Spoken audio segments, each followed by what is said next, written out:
the pace with control of this race. Here comes a run from Davey Hazard. He blocks the 10. Not going to be enough. Ryan Pace is going to win at Talladega. Already trying to hold off Wilson. He's done a good job so far.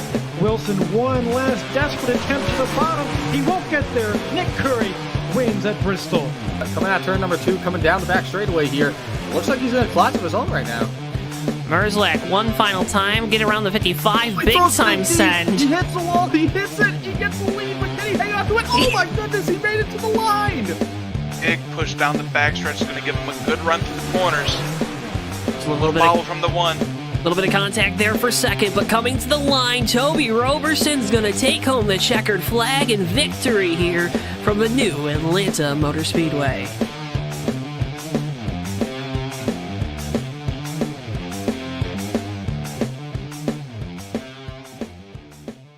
Before I wrap things up here in this segment, your thoughts on the type of race we're going to see tonight? And I would have to agree.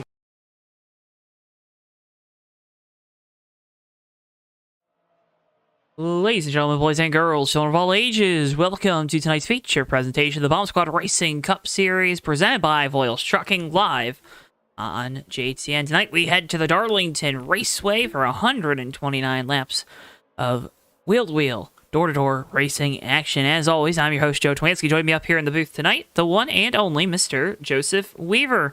Weaver, welcome back to the Lady in Black. Hello, Joe, and hello, everybody at home. Hope you're ready for some fun racing here from Darlington. The Lady in Black should be some fun, action-packed racing tonight. Going to be a lot of great racing action. We've seen some barn burners here at Darlington. That's why we're happy to see you folks tuning in already here this evening. Make sure, as always, be a friend, tell a friend about our streams here on JTN. You can always click that share button, click like, subscribe, do all those things. It's all a big help for us here on JTN. 129 laps here tonight, Weaver. Doesn't seem like a long time, but with the way that the pace of this race will quickly fall off with these tires, it's going to be a long night for these drivers. Yeah, Joe, when we come to Darlington, there's many factors that go into play during a race. Like you mentioned, the tire fall off.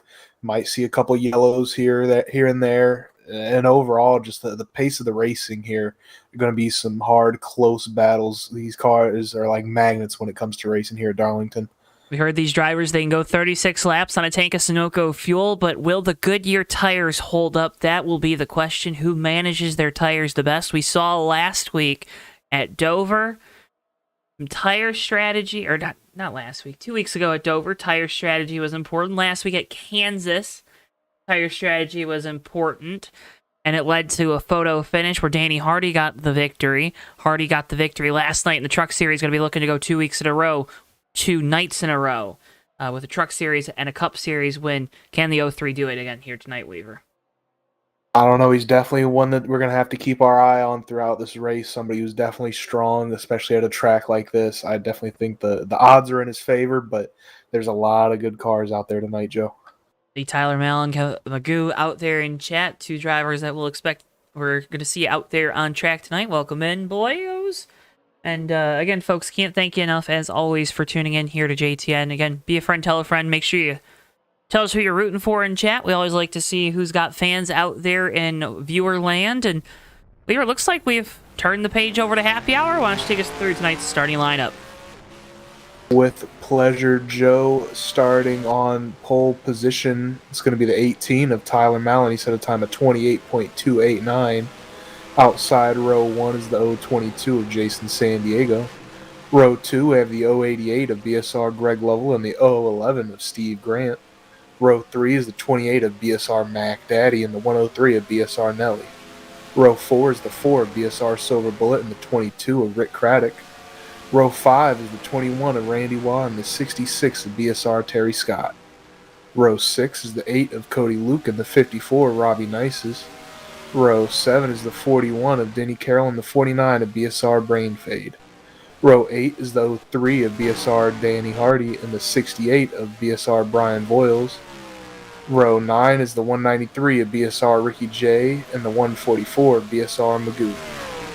Row 10 is the 19 of BSR Furco and the 114 of BSR Eli 114. In row 11, we have the 028 of BSR Monty Keller and the 188 of Larry D. Great field of drivers here tonight. Going to see some great racing action, folks. That's why you want to make sure you stay tuned in throughout the night. Don't touch that search bar. Stay away from the keyboards or the smart remotes. Sit back, relax, get your favorite beverage, get your favorite snacks, and just strap in for what promises to be a great race tonight from the Darlington Raceway. 129 laps. Again, this was your AutoSim 2 race preview. Remember, you can check out AutoSim 2 now available on the Steam store. Again, that's AutoSim 2 now available on Steam. New update just came out this week, improving driver progression, team ownership progression in the owner mode, and a bunch of other quality of life fixes in the game. Again, you can go check it out. AutoSim 2 now available on the Steam store.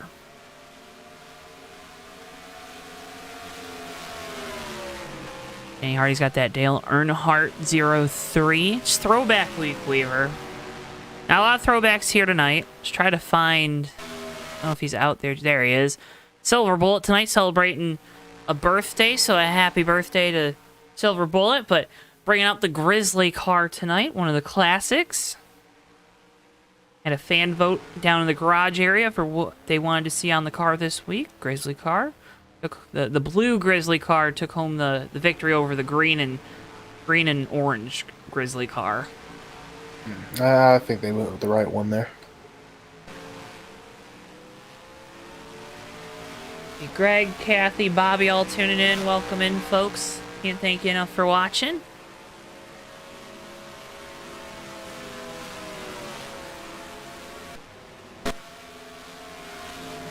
Oh, contact there. Eli going around. Some contact with the inside wall. No, Joe, you speak of birthdays. I'm kind of thinking right now, this race last year might have been my first with BSR, or at least Darlington was. Was it really? I think so. It's when they had the initiation for Andrew Miller. Oh. I think so. I could be wrong, though. My brain doesn't work that good about stuff like that. You're probably right. You got a better memory than I do. Sometimes. Welcome in, Aussie Bill. It's got a few minutes remaining here before we're green flag racing action tonight. Weaver, who do you got your eyes on? You mentioned earlier that 03 of Danny Hardy, but I'm also got my eyes on that 18 of Tyler Mallon, putting it on pole. Should have a strong car and definitely a strong driver to track like this. Somebody coming from the back, not used to it all the time, that 193 BSR Ricky J. Should be interesting to see where he ends up tonight. A lot of talk down in the garage area, too, about cautions and incidents tonight. Darlington, of course, that track that's too tough to tame. If you run into a scenario where there's a lot of cautions, that's got to help aid Ricky J, and why would that kind of help him? Well, it gives him more opportunities to kind of work his way up through strategy. It does kind of hurt, though, because you are looking for track position here. It is a big track position race track here. If you're stuck in the back and you can't find your way up, it's kind of hard to do it on green flag runs.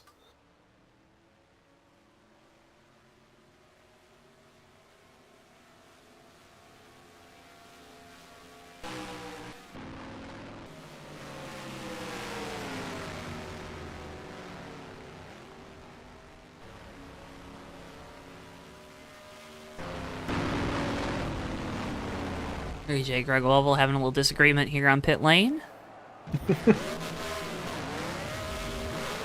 I saw that we caught him on camera. I figured it out pretty quickly. No fisticuffs, though. Oh, I'm just having a little fun. There goes Greg around now. Oh, no.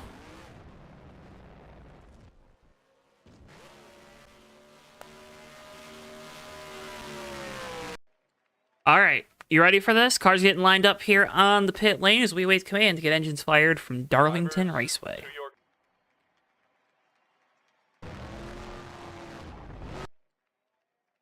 I'm ready for this. Now play the music.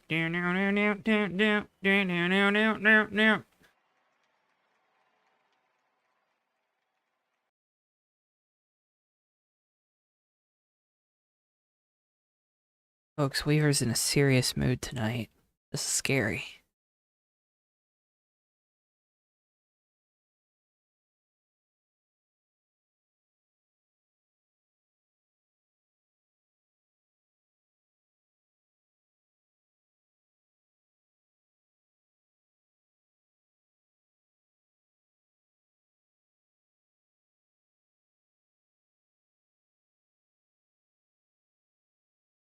Drivers, start your engine! Get the command and engines fired here from Darlington. The Bomb Squad Racing Cup Series is live once again this week on JTN. I'm JoeTowNetwork, joined by Joseph Weaver up here in the booth. Again, folks, as always, can't thank you enough for tuning in. Leave a like, comment, subscribe, tell us who you're cheering for. Like to keep track of who's got fans out there. I think all these drivers got at least one fan out there. Well, Weaver, there's only 10 people watching. I think we got more than 10 cars. Can't be a fan of multiple drivers? You gotta pick one. You can be a fan of multiple, but for the sake of us getting higher viewership, they're only allowed one.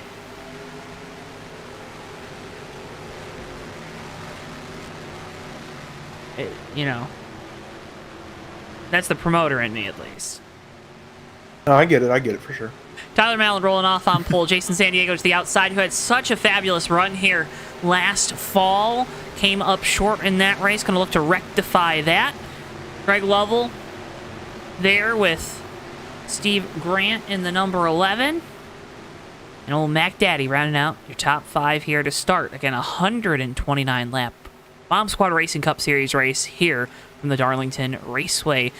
Fans are on their feet here. Hope you're on your feet at home as we get ready to take the green flag for race 13. Wheel spin on the front row, but green flag, we're underway here from Darlington.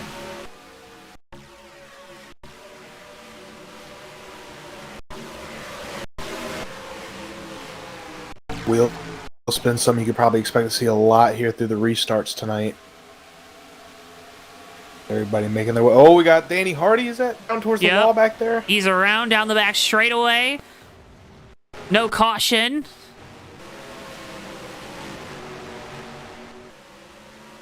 Back up front, top 3 distancing themselves from the rest of the field.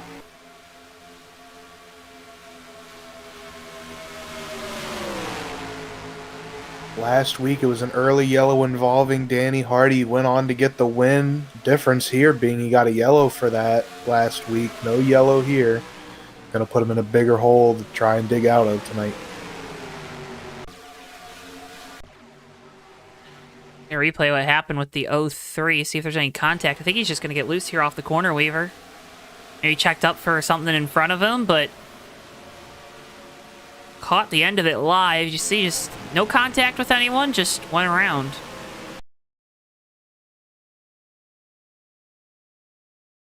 That was the 66. Terry Scott kind of had a little loose moment getting off the wall. I believe that's what the 03 was checking up for there.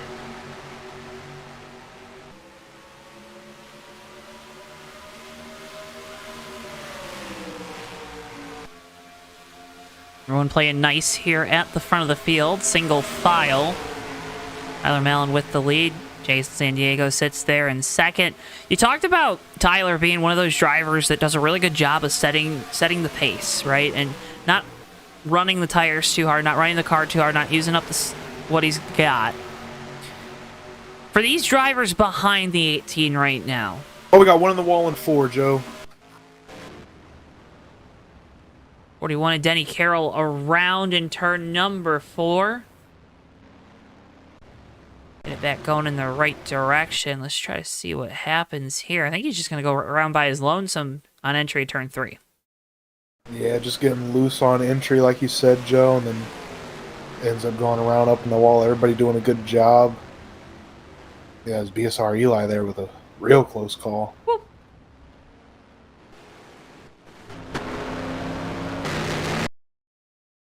on board with the 114.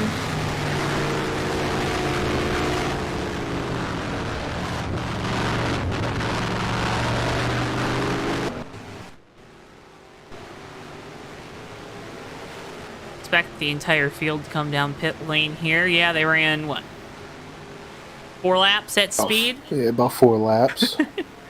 That's definitely enough 4 to... laps, right that set off. You getting a tax break from league officials for using that set? I'd hope so tonight. These guys are going to be having a big tire bill.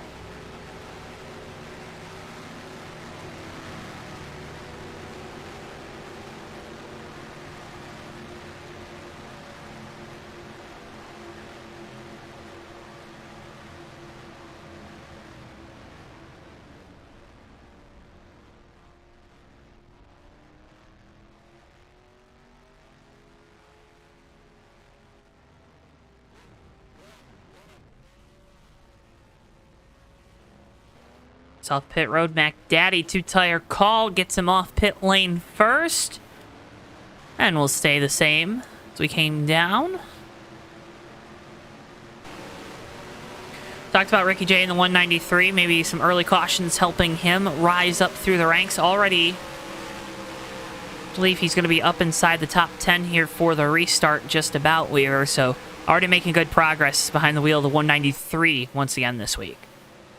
Absolutely, Joe. There is one thing that he's not going to get the benefit of this week, though, and that's that first pit stall. Tyler Mallon, sure, he's happy to be in that stall.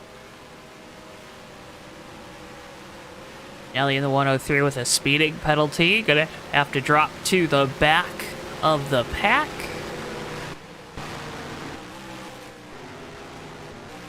This is a good caution, too. We talked about Danny Hardy. Got the break last week with an early caution that he was involved in. But this week, not involved in a caution, still went for a spin, but going to be able to get caught back up to the field with the yellow here. Again, looking for 2 wins in consecutive nights once again this week. And Carroll now coming down pit lane. Brain fade as well. See, Robbie Nice is staying out in the 54.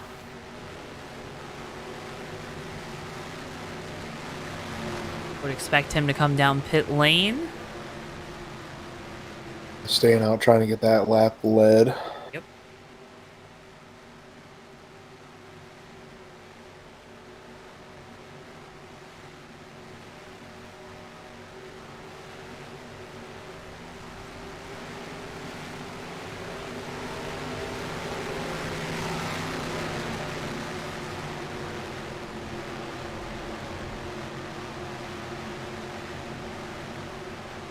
Able to get it last time around.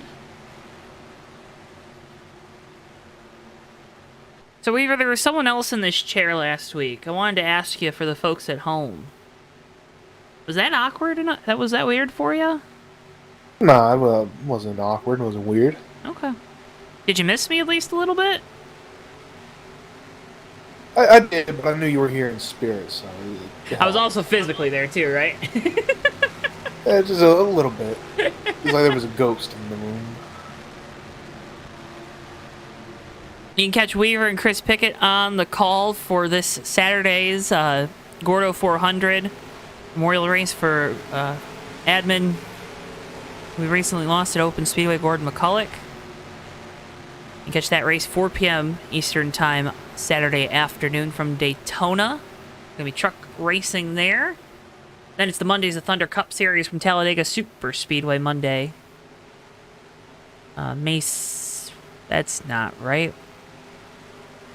Monday, May 15th. That's May 18th there. That is incorrect. That'll have to get fixed. But that race from Talladega. Then the Bomb Squad Racing Cup Series from North Wilkesboro next Thursday night. So two throwback weeks to a certain degree, Weaver. 2 throwback weeks in a row for us here on Thursday nights. Good time, a good throwback.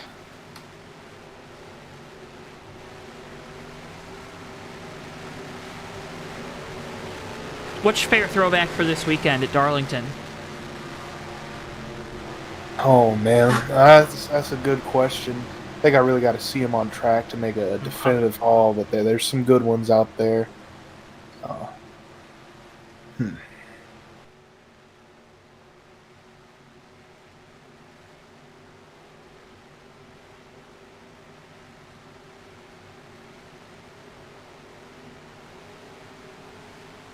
Yeah, I might have to go with one of the Ken Block throwbacks. Maybe Riley Herbst throwback. That's a good one. I was going to say, that's one of my favorites.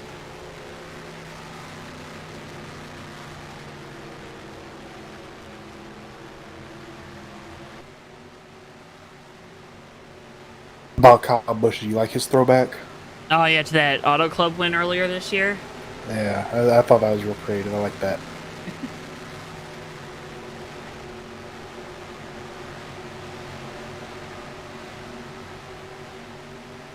Get ready to go back green with BSR Mac Daddy on the point. Come back to lap 9 of 129.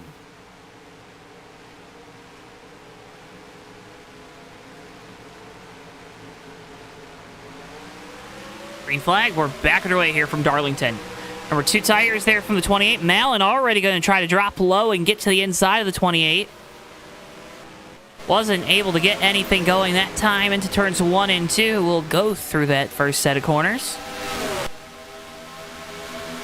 Further back, Nelly making a pass on Brayton Fade. We'll keep our eyes, though, here on the front of the field. Again, a research experiment out in front of the field right now by way of the 28 team.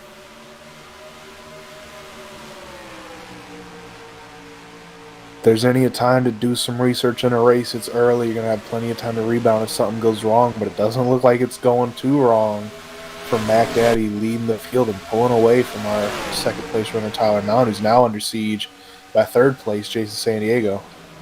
San Diego to the inside of Malin. Looking for that second spot. Takes it with ease through the center of turns 3 and 4. Shabu the 22.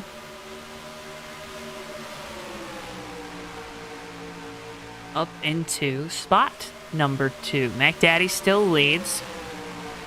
Jason San Diego in second. Tyler Malin, Greg Lovell, Steve Grant, your top 5. Randy Waugh having a good night. Right now running in 6th. Got Ricky J right behind him.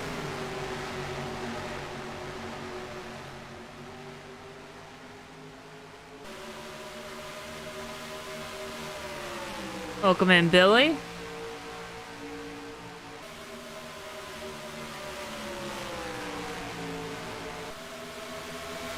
We're kind of watching the top 2 this time.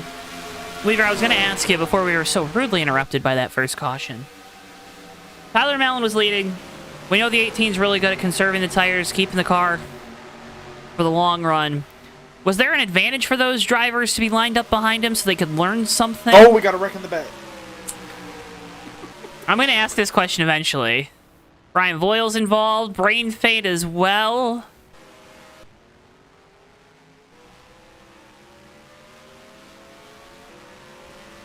Gonna ask it, Weaver. You're gonna have to answer this question. Oh, it looks like Eli. Yeah, was getting loose there in 3. Had to check up, try and save it.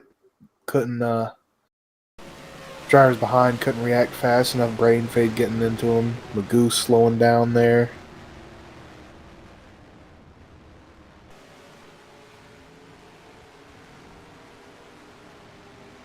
Brian Voiles also going for a little bit of a spin, but brings out your second caution of the night here. All right, so 2 tires after 4 laps wasn't too bad of a call.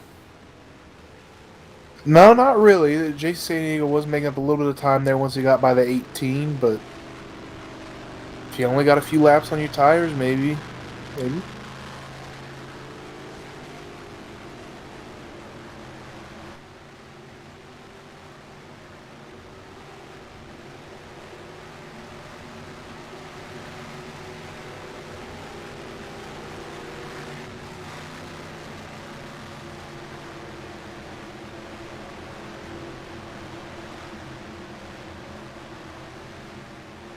Yeah, everybody coming back down, get those 4 fresh tires. Magoo gonna stay out, try and lead a lap here.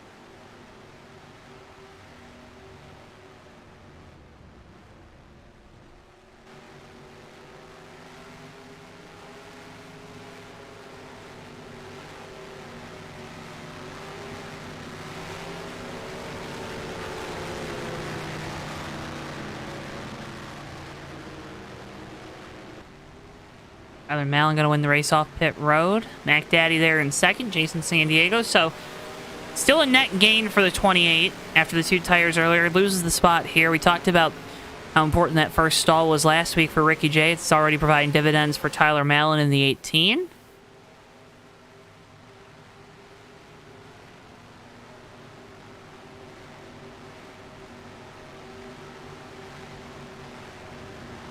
Absolutely, that gift of being on pole just keeps on giving by way of that first pit stall. You've seen races won by having that stall this year. Qualifying's honestly, it's played a larger role in some of these races than I would have expected. The move from 3x to 2x this year was something that I thought would maybe make qualifying a little less important because you'd have your tires for a little bit longer, Weaver, but it seems to have had the reverse effect. Yeah, Joe, I think with so little pit stops, it just makes each one matter just a little bit more.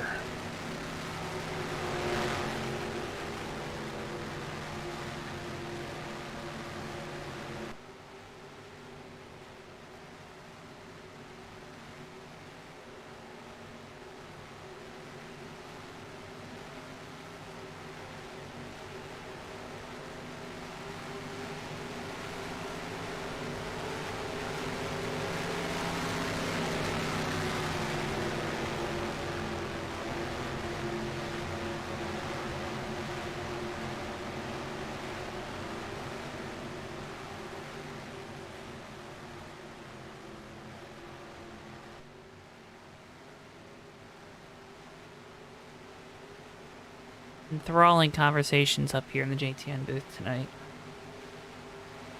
You got a question for me? I've been waiting for this question, Joe. I want to ask it when we're driving, but so when a driver like Tyler Mallon's out in front, we know the 18's so good at saving the tires and setting a good pace, right? Conservation, keeping the car for the long haul. Does that help the drivers behind because then they have a better gauge? Or does that maybe hurt them because then they have to play to the game of the 18? Well, I mean, it really depends on what your game plan is. If you're behind him, you could use him as that gauge, like you said, or, some drivers may not want to go that slow. They want to get going. It all really depends on what kind of race you're planning on running. If you're in the shoes of the 28-22, and we get 2 laps into this and the 18 setting a moderate pace, it's not easy to pass the 18, but it's not the worst thing in the world. Do you make the pass? Do you try to make the pass, or are you willing to just stay where you are? I can tell you already, the driver of that 28, he's going to be looking for a way around. He's going to want to get by that 18 and set sail. Fair enough.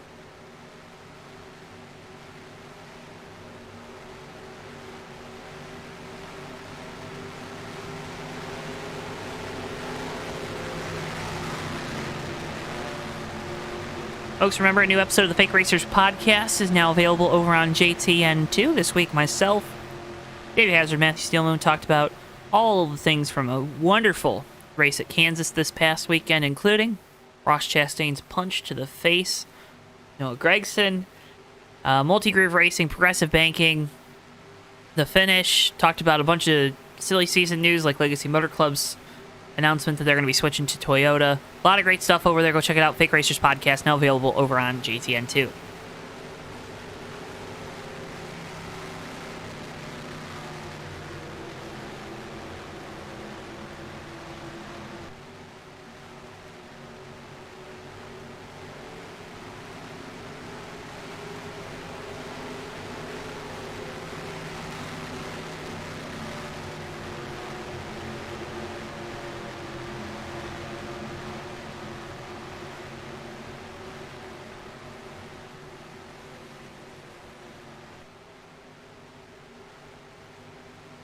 Tyler Mallon, though, leading us back to green in the 18.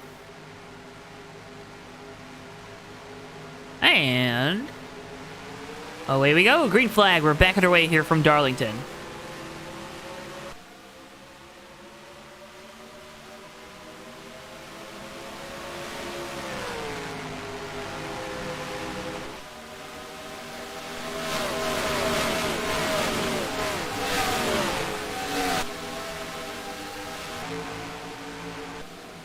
Everybody off to a good start so far as we go through 3 and 4 here.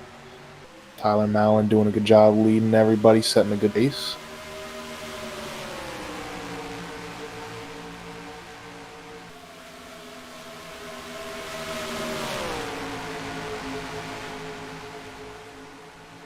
The McDaddy going to have a run here down the back straightaway. See if he takes it. He does. Ducks to the inside. We head down into turns 3 and 4. 28 on the bottom, 18 on the outside. Mallon going to let him go. McDaddy goes back to the point here. We're making the pass on Tyler Mallon for the lead. Lap 19 of 129. Caution is out. We got one around here in turn 4, Joe. 41, Denny Carroll. Oh, Jason San Diego got spun by the 088. I think this was after the caution waiver. But Jason San Diego went for a spin. Oh yeah, as we were slowing down there for the yellow. Pretty hard contact with that outside wall there.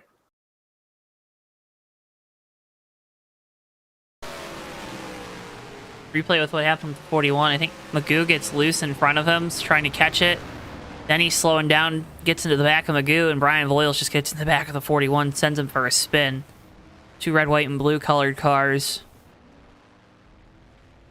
Angled up in this one.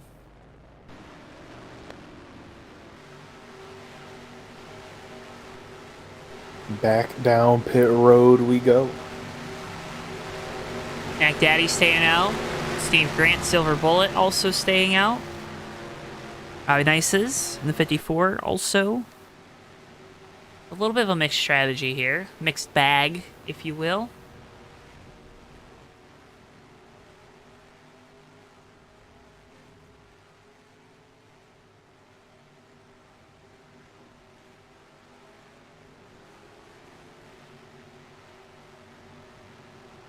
Craddock with 2 tires. Gonna win the race off pit road. I think a lot of 2-tire calls there. Weaver. Yeah, I think that's the right call too, Joe. Still get that extra benefit, but we've only been running a couple laps, so.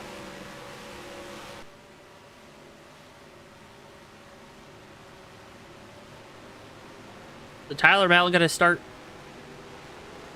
most likely in the 5th spot. I believe the 54 will come down pit lane. I think the 11, the 4, and the 28 are all going to stay out here.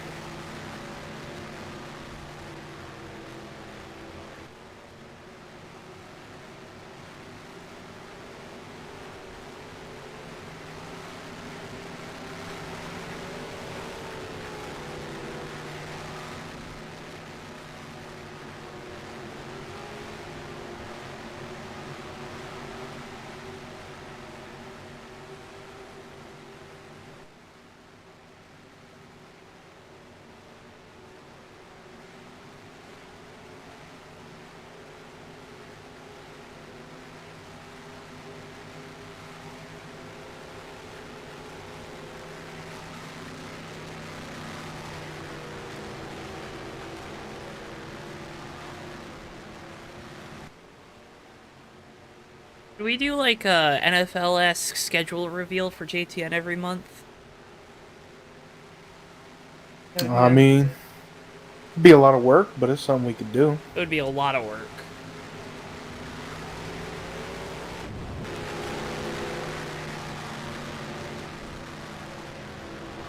Did you enjoy your team schedule reveal?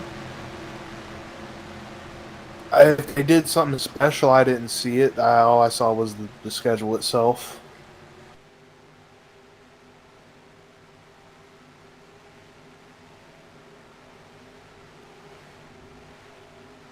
It's rebuilding year up there in Green Bay, right?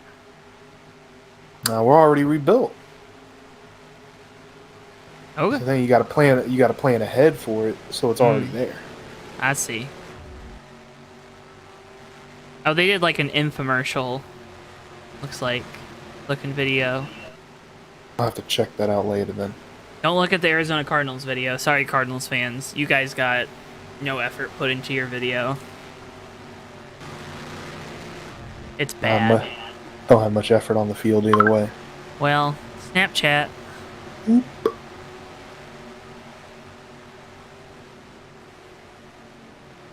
We get the 1 to green here. Working our third caution of the night. Third or fourth? The third. Yeah, third sounds right. A few drivers choose to stay out this time. Leader Mac Daddy 011 of Steve Grant, 4 Silver Bullet, 22 of Rick Craddock, all choosing to not get service this time around. Craddock came down and took 2. Oh, he took 2, okay. Yep, Tyler Mallon took 4. Real good. Stop. Danny Hardy took 2. I think Ricky J still took 4. And then bad stops for the 22 and 088. And then kind of, I'm assuming 4 the rest of the way back.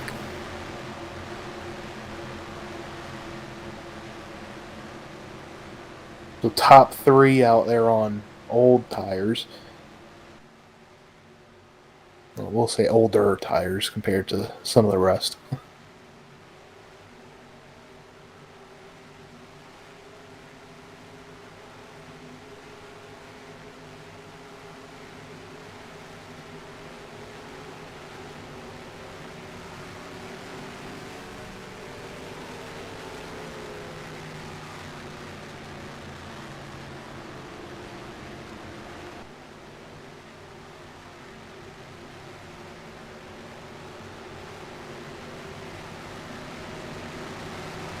Folks, we are about ready to go back. Green flag racing here from Darlington. Pace car is in. Mac Daddy with control, coming back to lap 24 of 129 from track they call Too Tough to Tame. 28 car, that Lincoln looking in luxury, a couple General Motors products behind him. But green flag, and back away we go here once again from Darlington as Steve Grant makes a big move to the inside, heading down into 1 and going to complete the pass before we get to the corner, Weaver. Looked like a problem there on that 028. Maybe he missed a shift or just a really good start there by Steve Grant. Mac Daddy looking like he's up to speed well now. Tyler Mountain looking to the inside of Rick Craddock for 4th. Wasn't able to get it to work, didn't have enough of a run to keep the momentum up down the back straightaway into turns 3 and 4. Brain fades around. Everybody's going to get slowed down, go around him, but the yellow will come out. Fourth caution of the night.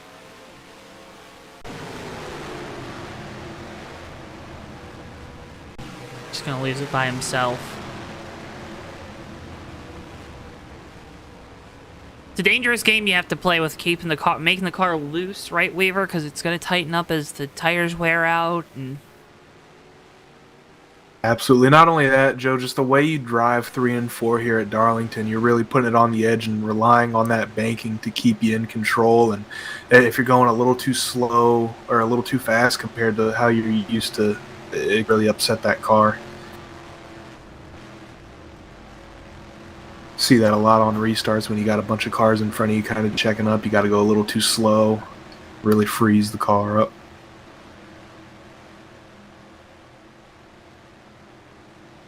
Grant staying out. 28 and 4 though, both going to come down pit lane this time by, so they'll lose a lot of track position in doing that. Kind of surprised.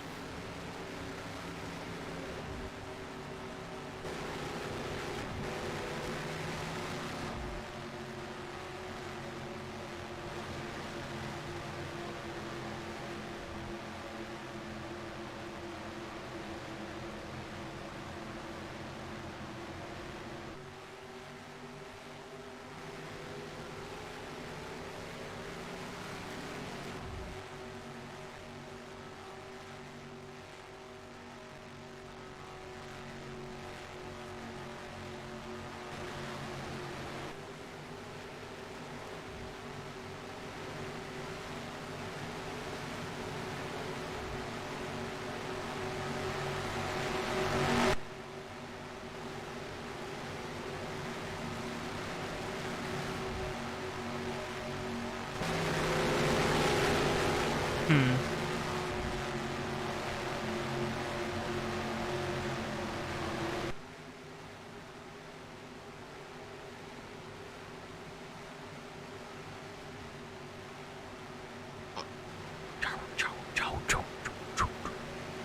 Hear that helicopter?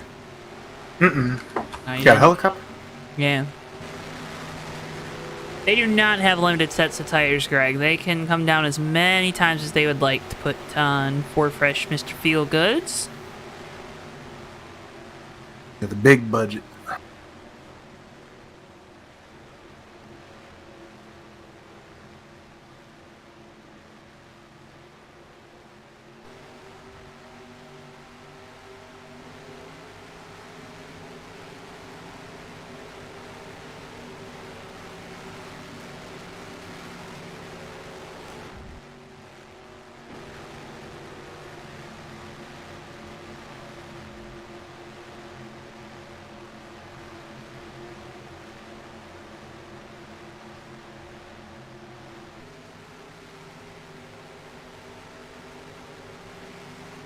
How big of a budget? As big as they need tonight. They're gonna use them all. It's Darlington. You got to put a lot of money in try and win this place. Is this one of those tracks you circle as one of them you want to win at as a race car driver? Absolutely, Joe. It's definitely up there with your Daytonas, and really, I'd probably put it second to Daytona. Some would even put it ahead. Some would say it's a lot harder to drive at Darlington than it is Daytona. 'Cause Daytona doesn't take any skill. We've had that debate on here. It's a dumb debate. Greg, if they had to run one set, I think we'd see a bunch of cars in the wall because the tire wear on the right sides is so severe. And we talked about it, 36 laps on fuel, Weaver, right? And these drivers worried about even getting the tires to last that long, let alone have speed at 36 laps. I think the prediction of minute lap times is probably might even be an underestimate about how fast they'd be going. They had to run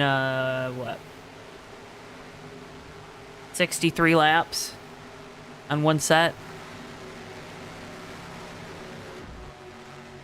I'd love to see it though, because it'd be a fun challenge. Yeah, I think if I was to put a limit on this, I'd put it somewhere around 4 or 5 sets.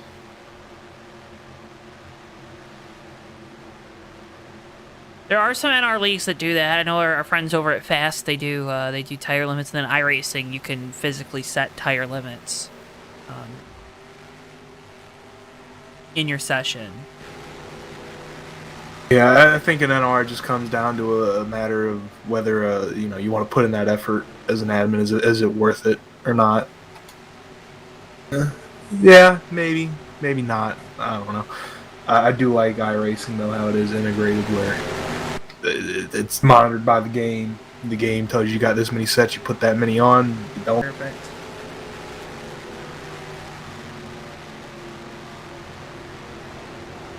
Coming back green to lap 29 of 129, 101 to go when we hit the line. Steve Grant with control in the 11 in his Pontiac. Oldest tires out there right now by only about a lap or so. Craddock in second.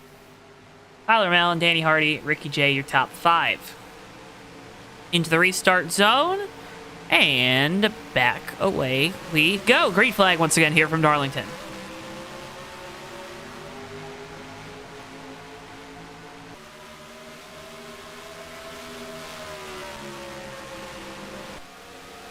Already see a pass for second. Tyler Mallon taking over that spot. Got by Craddock through turns 1 and 2.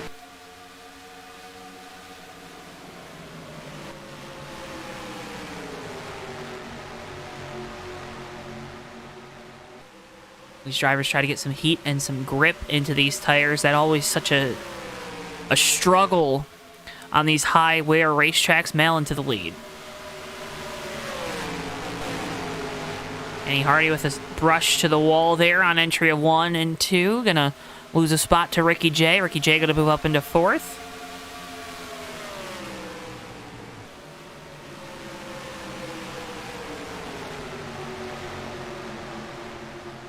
The 03 is another one of those cars that was on 2 tires. Rick Craddock able to get by Steve Grant for second.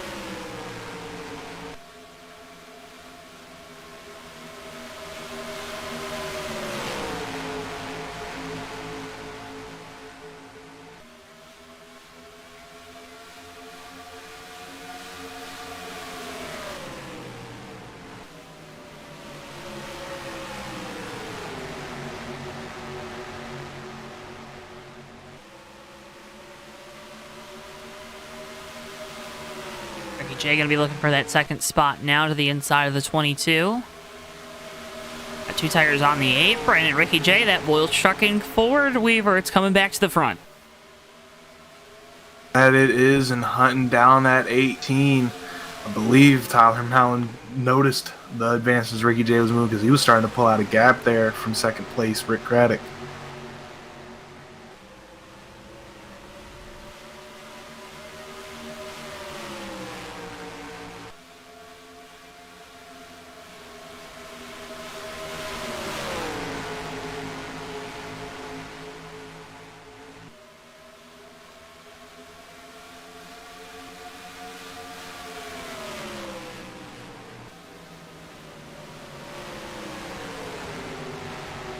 These drivers start to get into a rhythm here. Ricky J trying to apply some pressure to the back bumper. Tyler Mallon, we've seen these two duke it out all season long.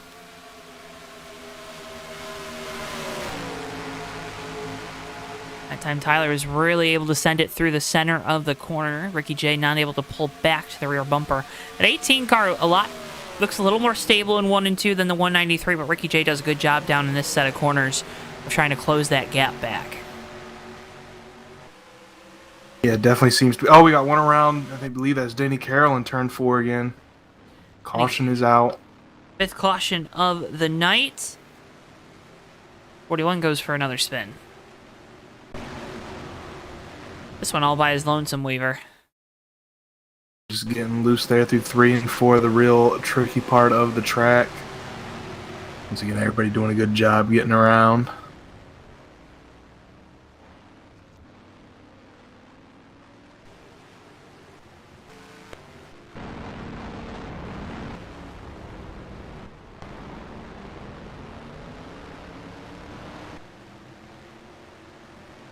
On the pace car, would expect everyone to come down pit lane this time. We ran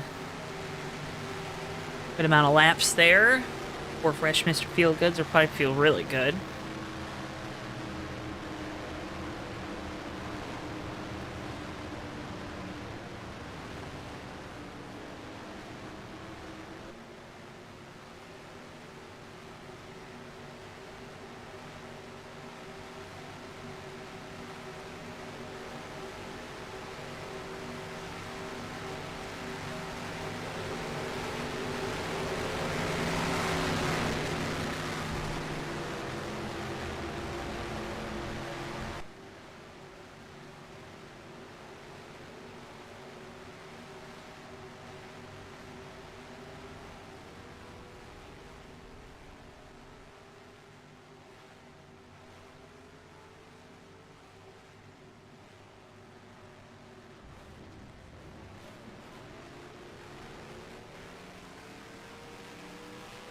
Allen wins race off pit road with ease.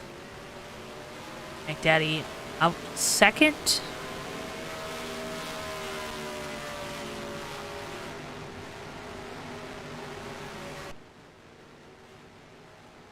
All right, Weaver, you had a little bit of time that run to kind of diagnose what your car might feel like on a long run.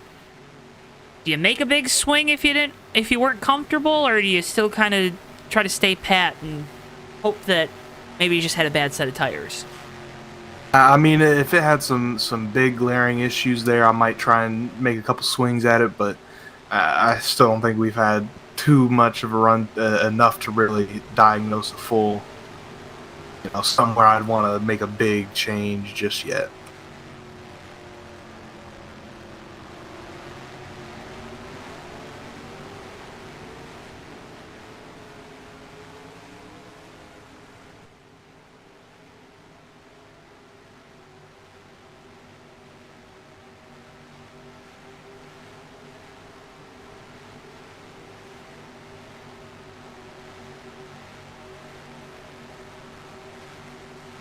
Like, Daddy's going to be up to second here now when everything cycles through on these pit stops.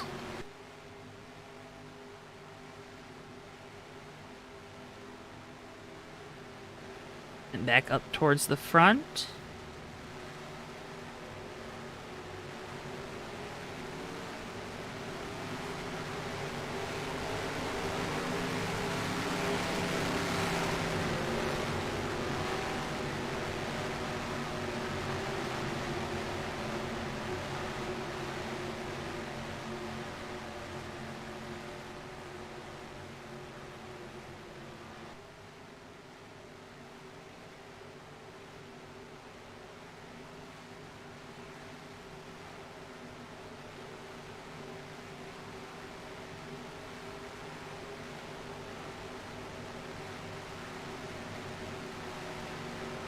Need more in-car shots. We can do that.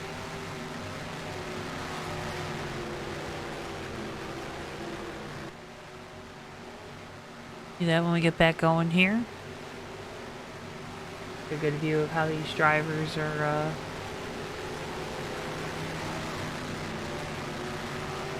how they're driving. there isn't another word you can use there, is there? I don't think so.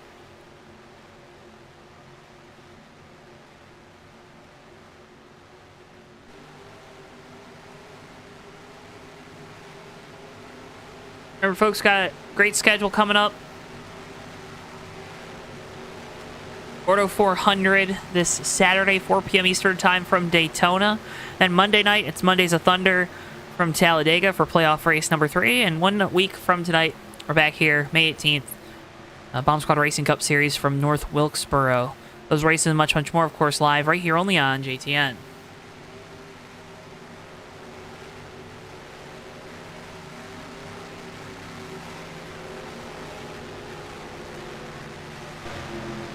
Lights on the pace car out. Tyler Mallon takes back the lead. Mac Daddy in second. Ricky J in third. Rick Craddock fourth. And Jason San Diego in fifth.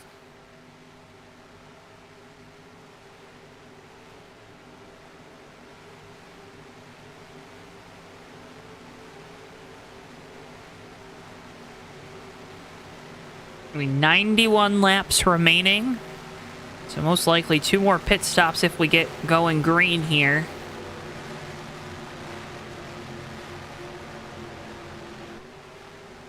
Although it has been a struggle tonight with these cars, just loose conditions down here in turns 3 and 4. The tighter radius of this corner proving difficult for these drivers. We were seeing it last run, though, Joe. They were being a little bit more mindful, everybody giving everybody a good bit of space. Mac Daddy backing off. Here, getting ready for the restart, laying back and trying to get a good run. See Steve Grant further back doing the same thing. Watch to see when they go. Green flag, we're back underway. Yeah, 28 was not able to get a good restart, Weaver.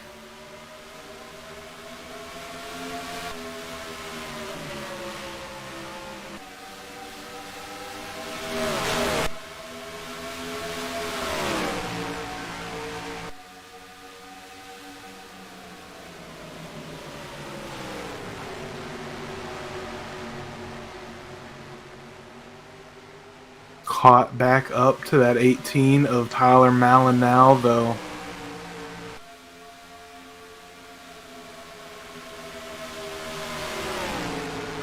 And the urgency's got to be on because you got a real fast car in that 193 behind you. Got Rick Craddock back there, Jason San Diego. All these cars here in our top 5, all strong. People you got to look out for.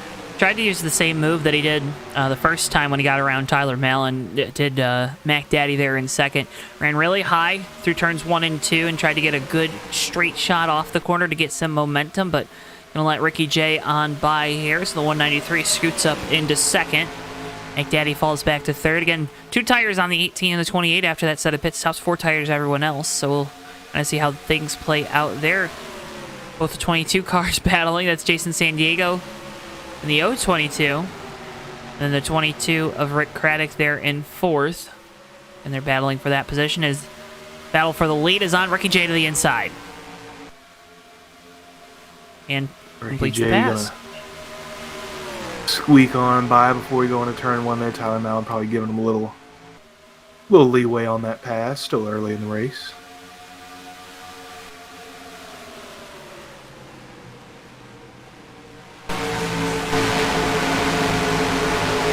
Up the front bumper of the 28 car, Mac Daddy.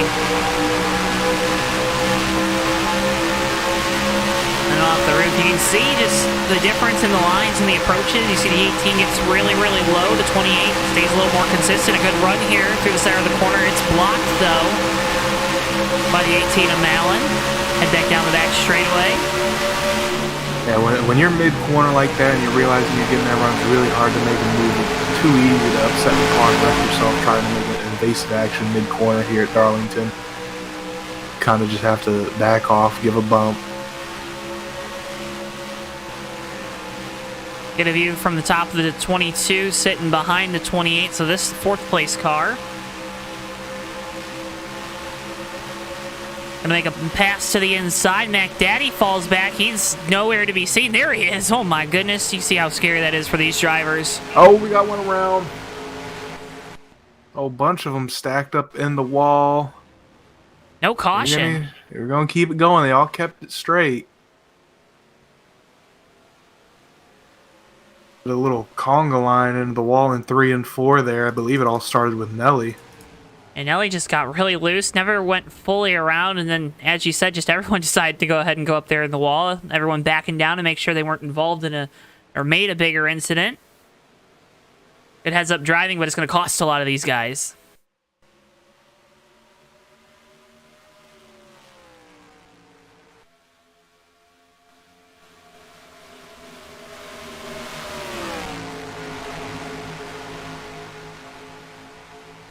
Back up front, it's Ricky J with the lead. Tyler Mallon now in 2nd.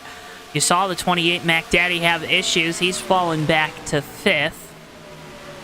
And taking 2 tires on that last stop. The 18 did the same.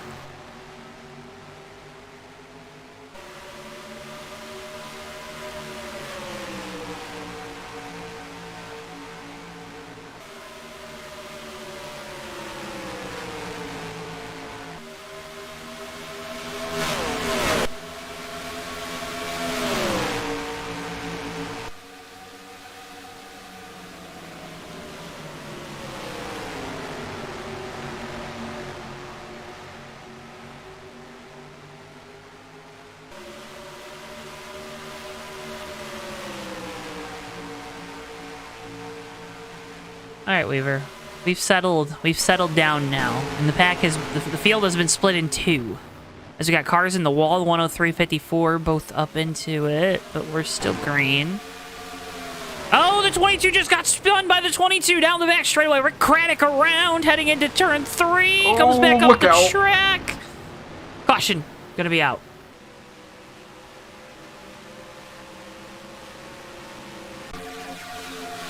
Jason San Diego, he just ran into the back of Rick Craddock down the back straightaway, Weaver. There's no ifs, ands, or buts about it. Made a move to the inside, then just hooked him. Nothing intentional. Don't want to insinuate that, but made a mistake. Yeah, it looked like something that might have been brewing there for a couple laps. The 022 kept getting runs on Rick Craddock. Tried to make a move there. Rick Craddock, I don't think he even really meant to defend that move down low. Just kind of caught that wall off the 2. That set the car low. That's what contact occurred.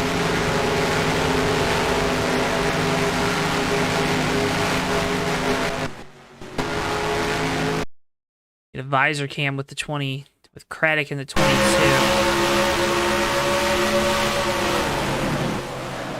Lucky he didn't hit that inside wall. Very lucky. And then all these guys behind him, heads up driving. On board with Steve Grant here through this one.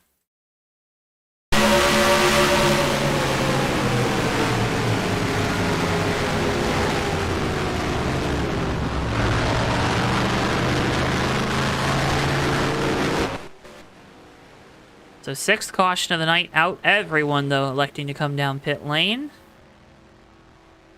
Nick Carroll wins the race off pit road. Well, that might have missed a stall there because he is out front by a wide margin. Everyone going to get back on even footing here with 4 fresh Goodyear Racing Eagles.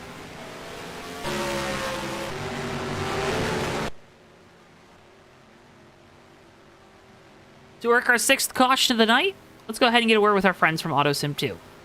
Have you ever wanted to manage your own racing team? Or what if you could go back in time to see if a particular season could have finished differently? Well, folks, have no fear because AutoSim 2 is here. With fully customizable roster files, you can create your own world or try to recreate the past. Heck, you could even try to predict the future through AutoSim 2's Sim Mode. Don't like the passive approach? Well, then get more hands-on in owner mode, where you decide who drives your cars and what companies will sponsor them. Down on your luck? Well, then scout some new talent that will get you to the top.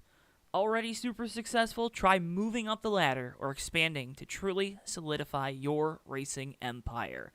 However you want to play, AutoSim 2 has you covered and is now available for purchase through the Steam store for $9.99. Now go make your mark and build your legacy in AutoSim 2. And again, folks, AutoSim 2 is now available on Steam. $9.99. Again, you can go check it out. AutoSim 2 now available on Steam. The new update just published this week.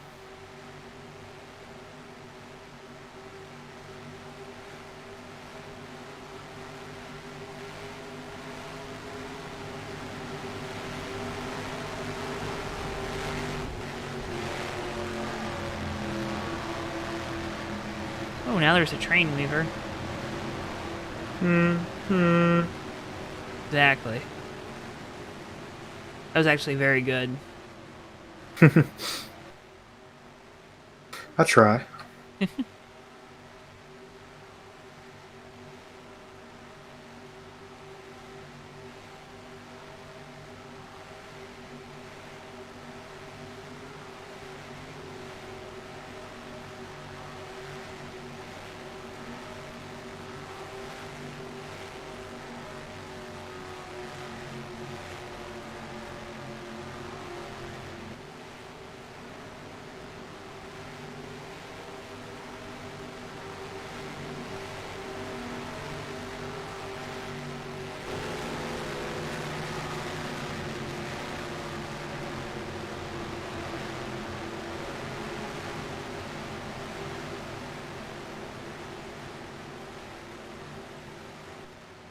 Weaver, obviously the story goes about the peanut farmer that sold the land here at Darlington, and the minnow pond is why the tracks looks weird in turns 3 and 4. Are you a big peanut fan? Oh yeah, I love a good peanut, Joe. Especially love a good boiled peanut. Okay. You ever boil them yourself, or mainly going to the gas station getting some boiled peanuts? Yeah, that, you know, the guy sits in the back of his truck with a big old boiler, does it on the side of the road. Always good. Some Cajun boiled peanuts. Yeah, we don't get that up here. You're missing out. Don't know why. Hey, now's your chance. Got a business opportunity for you, Joe. Be the peanut man. Be the change you want to see in this world. Hey, we're trying. Again, folks, can't thank you enough for tuning in to JTN tonight. Make sure if you haven't already, drop a like on the video and subscribe. I'm Joe Twansky, joined by Joseph Weaver up here in the booth tonight. And as always, can't thank you enough for tuning in. Working a Thursday, getting ready for a weekend. A happy Mother's Day to all the moms out there watching.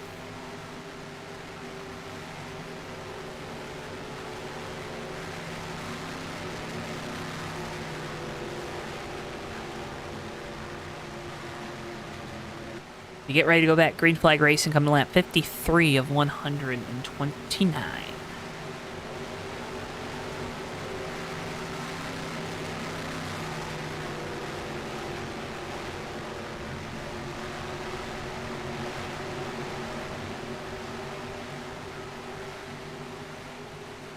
Allen with control. And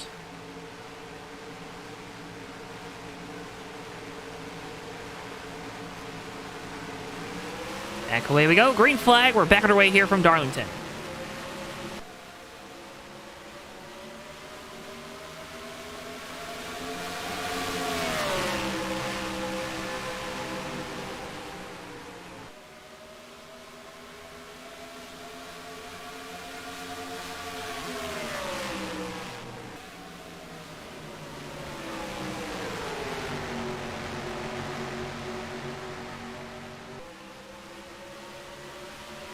Top three pulled a little gap there, but Steve Grant coming back there in fourth. Danny Hardy in fifth, also starting to catch up.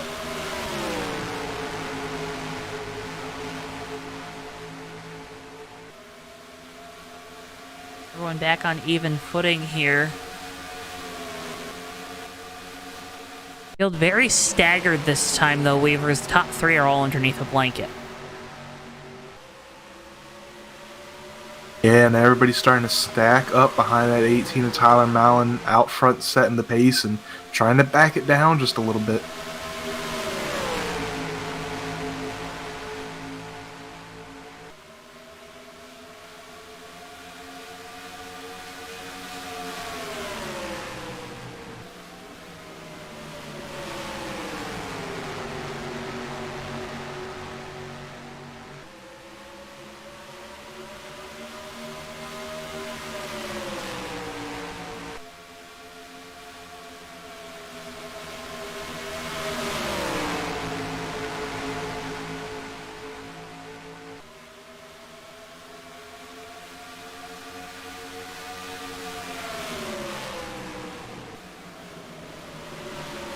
Danny Hardy took it there on Steve Grant, thought better of it, backed off, and whew.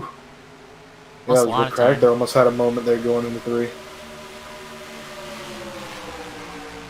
Silver Bullet, Brain Fade, Rick Craddock all together as well here. You see the 49 stuck in the middle.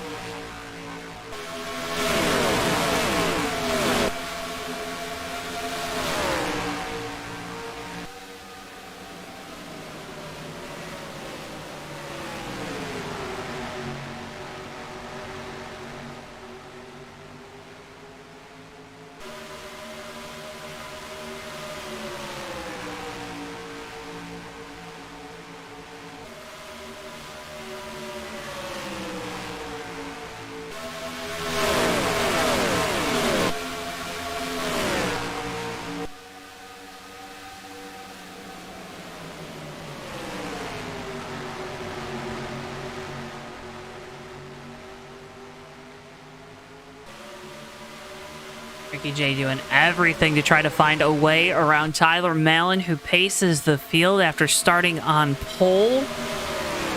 Closing in on halfway here from Darlington. Mallon's still doing a good job, though, keeping that 93. You saw Mac Daddy in the 28 lost a lot of time through 1 and 2 this previous time. Now going to gain some of it back through 3 and 4. Going to look for a good exit to draw closer to this battle for the lead. Really, everyone minding their manners right now, Weaver. Yeah, Ricky J definitely looking for a way around that 18. He's getting good runs, but he's getting them at the wrong time here in the corner. He's having to let off. Can't really make that move that early in the corner.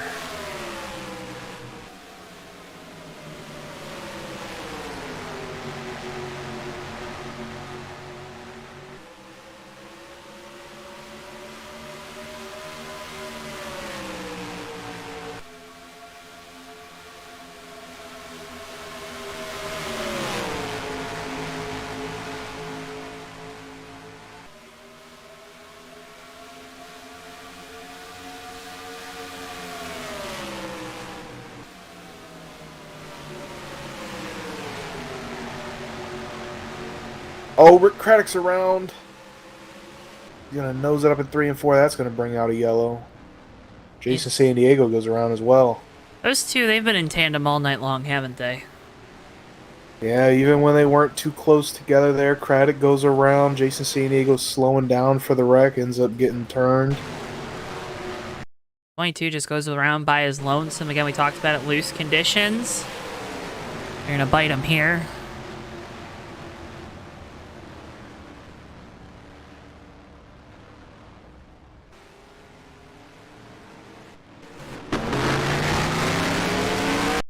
Go on board with the 22. Or 022 rather. Jason Van Dale, you can see he's going to get on the brakes here to hopefully not hit. Or no, he got hit by the 41, it looks like. Slowing down. 41 and Denny Carroll.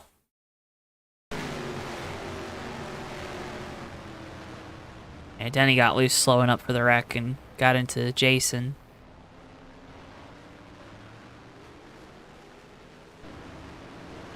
Well, another opportunity for pit stops, Weaver.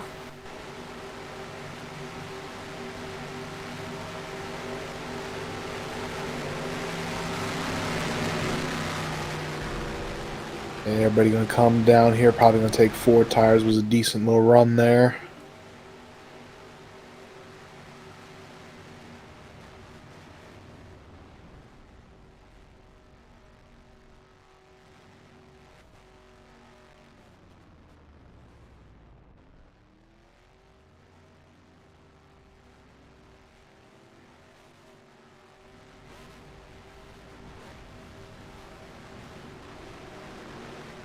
Allen wins the race off pit lane.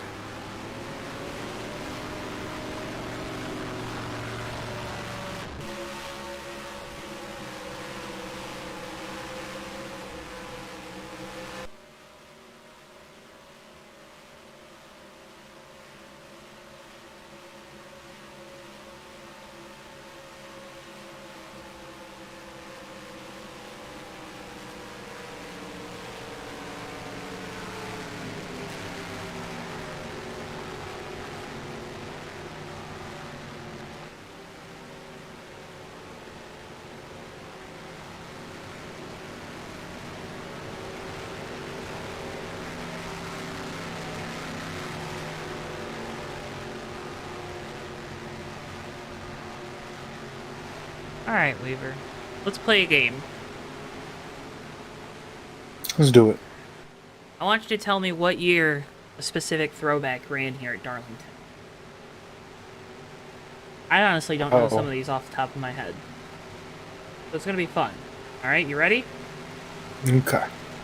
Alright, Brad Keselowski's Miller Genuine Draft, the red and blue and gold Genuine Draft car. I believe it was the early 90s rusty car, or maybe the mid 90s rusty car.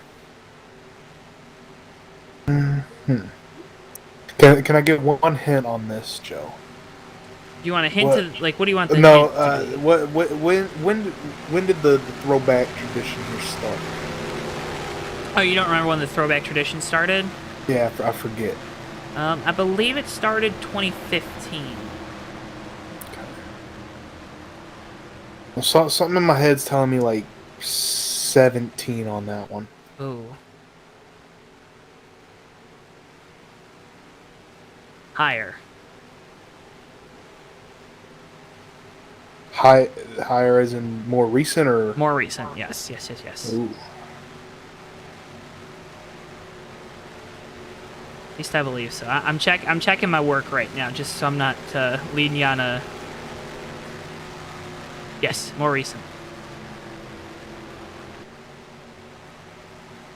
Could it have been 19?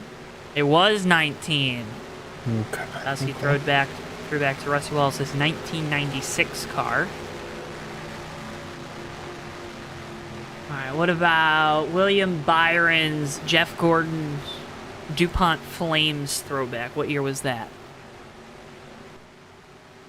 Oh man, that was only a couple years ago. I think. What was that? Man, I'm bad with time. We'll go with 20 on that. It was last year. Ah. Actually, it was. Remember the finish to that race, the controversy with him and Joey Logano. Logano roughing him up late in the race. Yep. See, that's a tough one because it's one that's been done multiple times with different people. You know. It has. A trick question, Joe. It is a trick question. All right, we're in turns 1 and 2 right now, right? We got some time. Yeah, we can get one more. How about Austin Dillon's... I might have been wrong about what year the throwback started. Austin Dillon's Richard Childress / Ricky Rudd throwback for the original 3 car. Old Pete, I think it might have been a Piedmont Airlines, maybe not. Well, that was an early one. Well, we'll go with 16 on that. Correct. Yeah. Good job.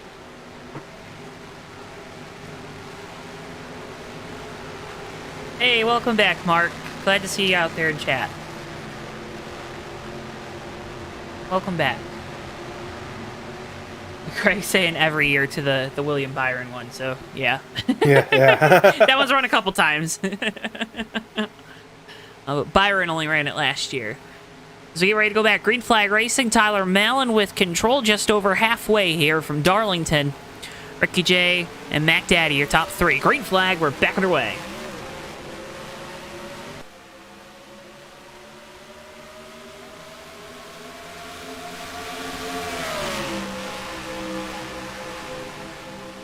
Ricky J holding close to Mallon in the 18. See if he tries to make a move here in the opening lap after the restart. It's been so tough once we get a couple laps on these tires and you put some heat in them to make those passes.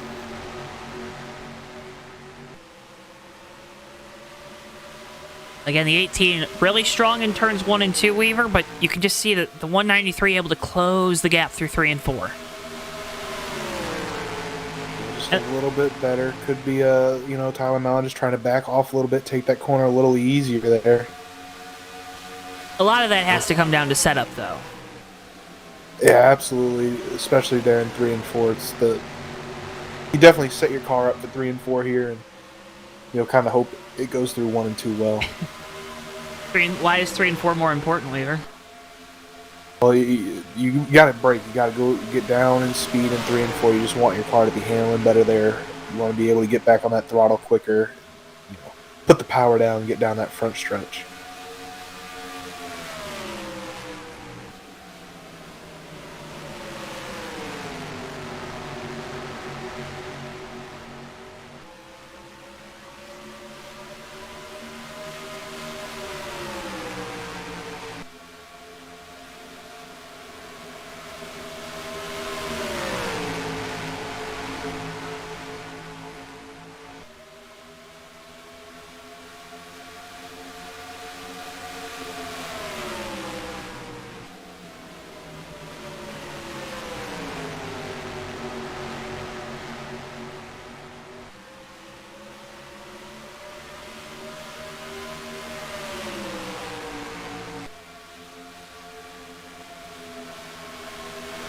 Hardy has moved up into the 4th spot.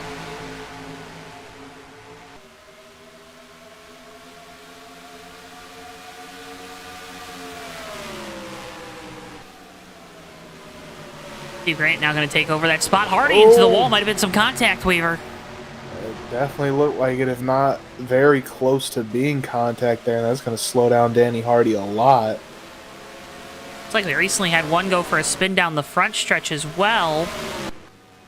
Silver Bullet slow here.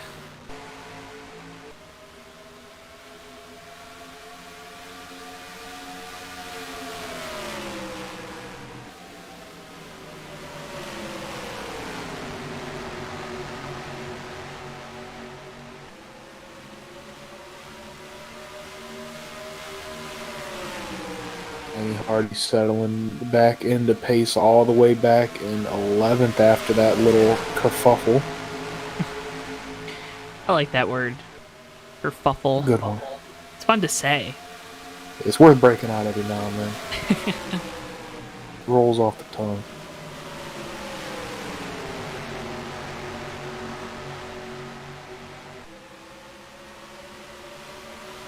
Mac Daddy with a little peek down low there through 3 and 4. Let those leaders know he's still there. He wants to make a move. Put some pressure on Ricky J here. He's going to go low here. He's going to take it, too. Ricky J not going to fight him. Mac Daddy now going to go for the lead, looking for a 2-for-1 here, working lap 73. Looks to the inside of Mallon in the 18. Tyler shuts the door through turns 3 and 4. shut the door. He did, and that's going to hold on to that first position for Tyler Mallon, but don't know how much Mac Daddy's going to like that. He wants by it. He's got a rocket ship up near him right now.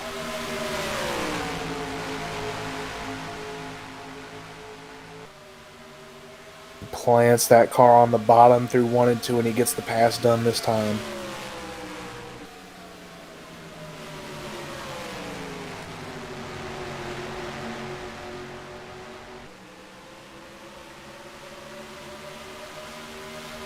McDaddy looking to set sail here. Malin of the 18. That car's starting to fade a little bit.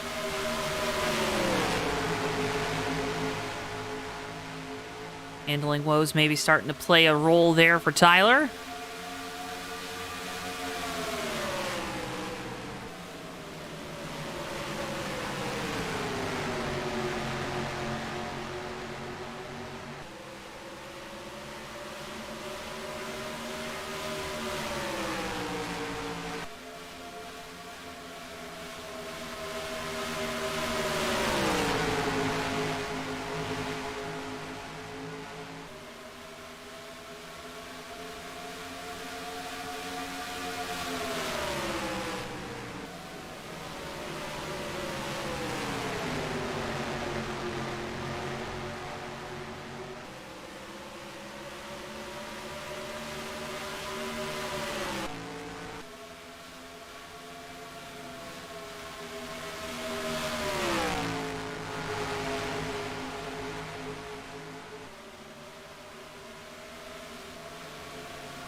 Heck, Daddy pulling a pretty decent gap here in first, back to second place, Tyler Mallon.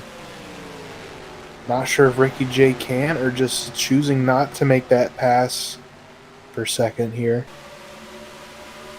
They do a good job of hiding their intentions, the race car drivers, right? Like, do a good job of kind of hiding it a little bit, not letting us know. Keep you on your toes, Weaver. Gotta love being on my toes. Do you now? Sometimes.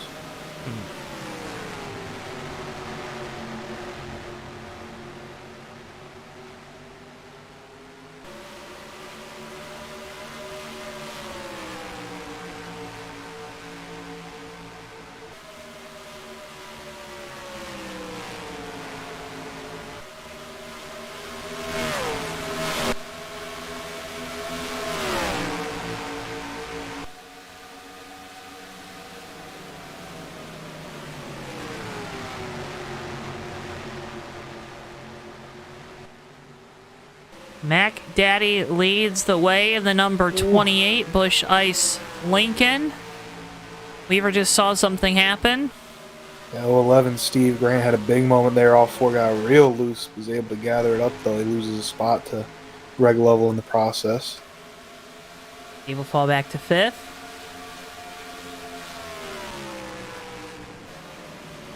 And folks, as always, as we closing in on the end of this one with just 50 laps remaining, can't thank you enough for tuning in to JTN tonight. I'm Joe Twansky, joined by Joseph Weaver up here in the booth.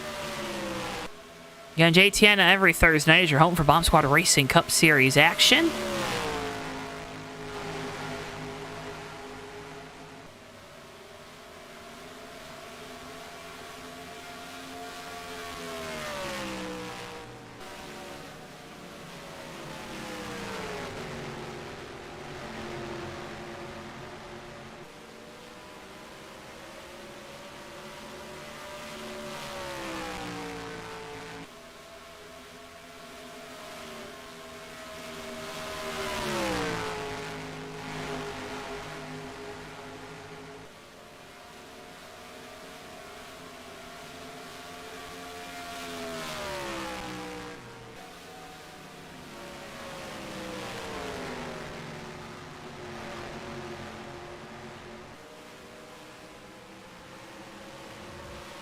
As Mac Daddy Weaver, Oh, no. he just spun right in front of us, and I don't know what to say.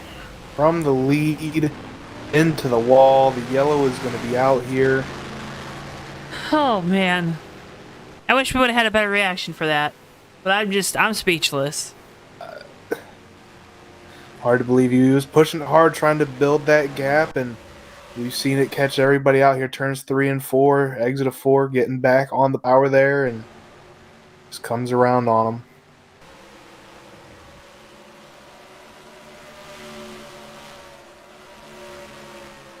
Luckily, not too much contact with that rear end to the wall there, so should be okay damage-wise, but It's gonna be tough to that's rally gotta hurt. though.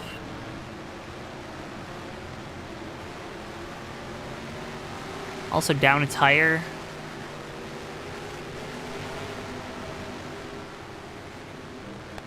I mean, I've heard of a puking rally, but I don't know if I've heard of a spinning rally at Darlington.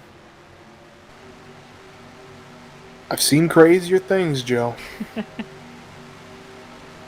Working our 8th caution of the night. After leader Mac Daddy went for a spin, that gave the lead back to Tyler Mel in the 18. Taking the field down pit road.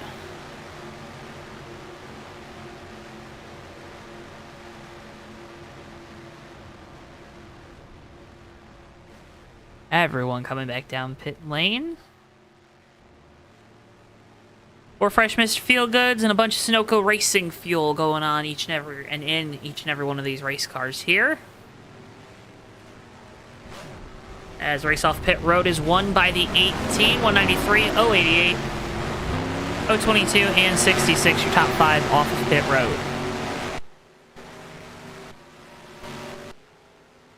Silver Bullet staying out. Ryan Voiles also staying out. They're both 2 laps down. Still would expect them to pit here, though. They weren't allowed to pit the first time around. Lost a couple guys out of this race. Eli, the 114, parked it. Furco in the 19. Robbie Nices. Rick Craddock after a couple spins also. So 17 of our 21 starters still out there on track. Silver Bullet in position to get the lucky dog here. Get back 1 lap down. We're looking for 1 more caution to help him. Quest for a good birthday finish for driver number 4. Like Loyal's staying out here. Might be electing to take the waiver on. That was a pretty long run waiver. Now you definitely know what your car is in the long run. Yeah, absolutely. If you needed to make any adjustments, now is the time to make them. You know what that car is going to do through a run. Probably weren't too far away from getting some green flag stops there. This might have been why the 28 Mac Daddy was trying to stretch his legs on that lead.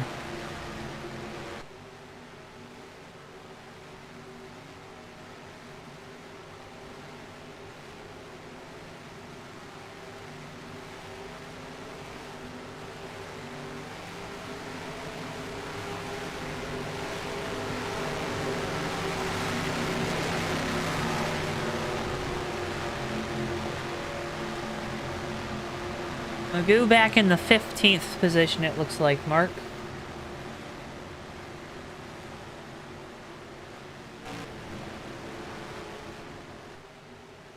He's not out on track right now, though. Uh-oh.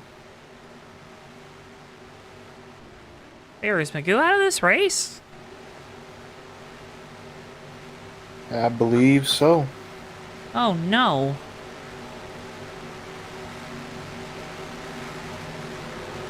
Now, It must have just parked at that time around. it is, I believe I heard the story in the garage area that Magoo is a Dallas Stars fan. And I believe the Stars just had puck drop a little bit ago. I believe. So it might I've be been going for a little while. well, Maybe he's just getting good. you know how those first 5 minutes of a hockey game are. It's currently, spoiler warning, folks out there, if you're recording the game. You got 5 seconds. 4, 3, 2, 1. It's currently 2-0 Dallas Stars at first intermission.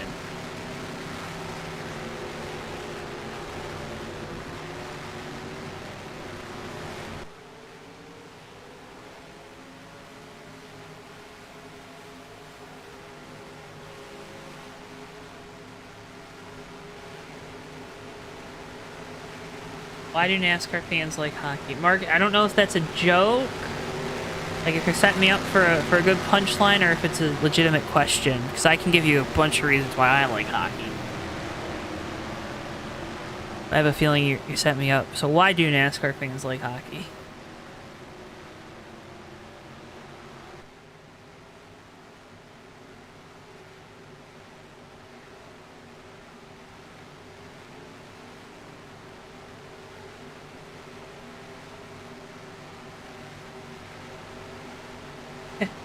Craig says fights. I wish.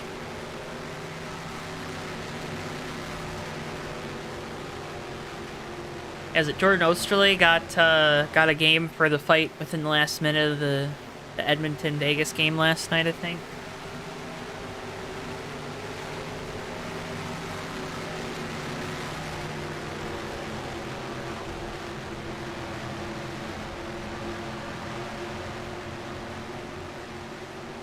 And there's that slash that was just terrible, but we move on. Is Tyler Mallon going to bring us back to green in the number 18, coming to lap 87 of 129, closing in on 40 laps to go here from Darlington.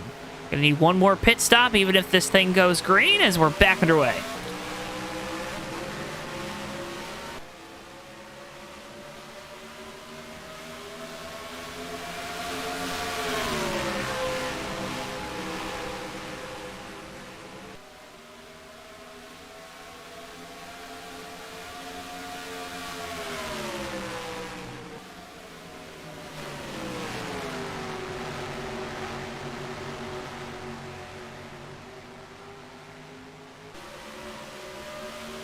Top two do a good job. They pull away from third place Greg Lovell.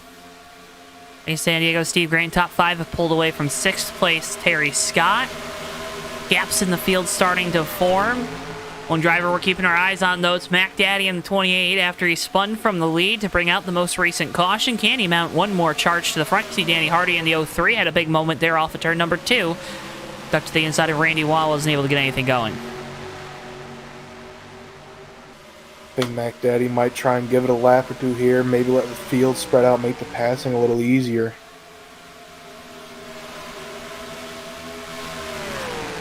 Ricky J tight on the bumper. Tyler Mallon that time down the front straightaway, almost pushing him into the corner.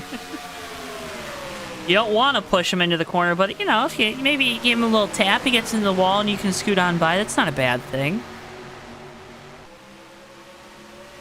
But I've never seen a race car driver intentionally bump someone out of the way, right? I don't think I've ever seen that, Weaver. Have you? I can't think of anything.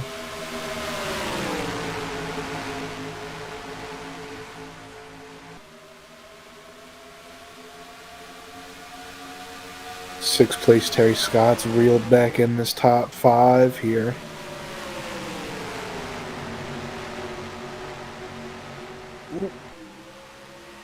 One in the wall and 3 and 4, but keeps it straight, still going. And he already making a move to the inside of Brain Fade. Looks on by, he'll move into the top 10 now. Brain Fade gonna fall back to 11th. Mac Daddy not looking as strong. He's saving something. Maybe trying to stretch the fuel. I don't know if you're gonna be able to make 4 laps, Weaver. But if you can stretch the fuel and the tires to the end, it would be one heck of a story. Added wood definitely might be possible, but we'll see.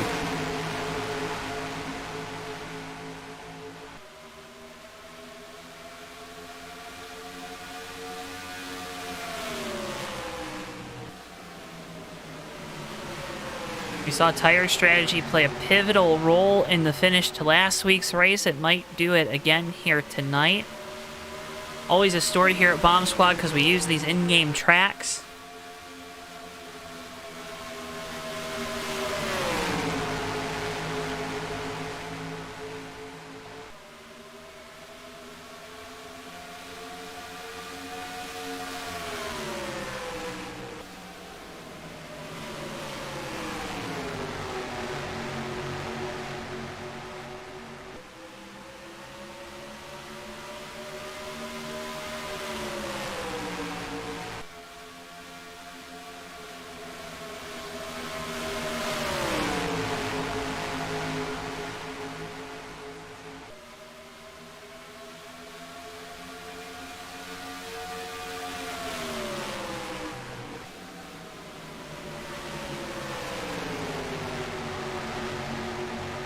Kind of hearing some of these drivers up towards the front, letting off a little earlier, going into these corners, maybe trying to save a little bit. Jason San Diego with the move to the inside of Greg Lovell for third. Now, Jason, we talked about it. Fast car here in the fall.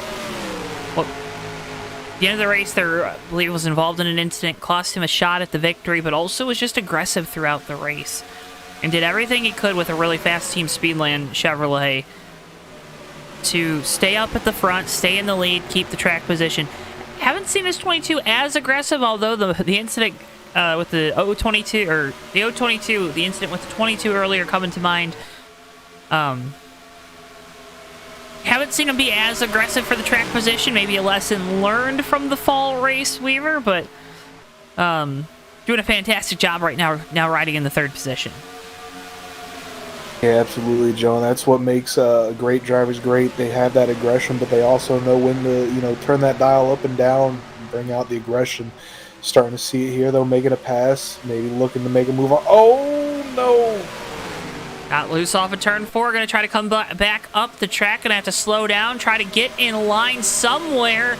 Going to have to let everyone on by, Weaver, and a mistake is made. This is why we don't talk good about drivers, because they always end up having something go wrong right after we say all the nice things about them. Now, this didn't happen last week with Chris. It's me and you. When we get together, something happens. Sounds like it's a me problem. Not even a you problem, Weaver. I don't know. I think it's a combination. You're just being nice.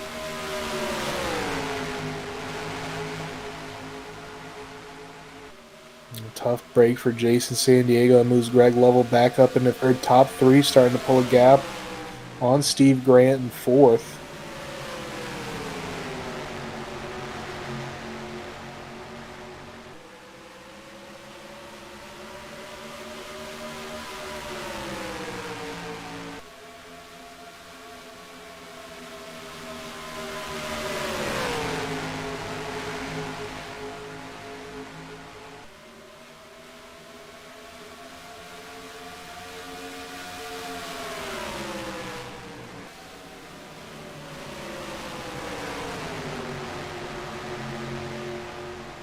And still just watching this top 3 right now. Are all playing nice. Giving each other space.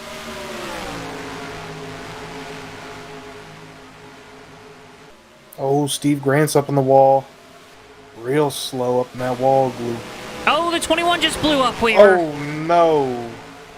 Randy Wall around on the back straightaway, hard into the inside wall. Caution going to be out here for the 9th time tonight.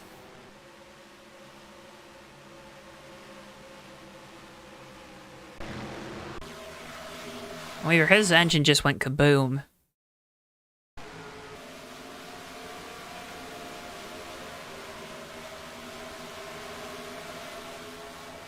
The tide will no longer be rolling here tonight. Tough break there for Randy Wall. Was about to have to slow down for the 011 of Steve Grant. And Eyes are can with Randy. Goes kaboom. What happens from behind the wheel when your engine goes bye-bye?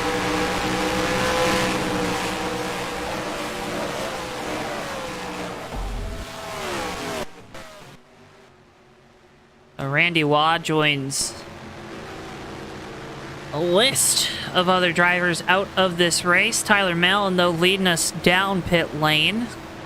I have to think everyone going to take 4 tires again here. Got a good little chunk in.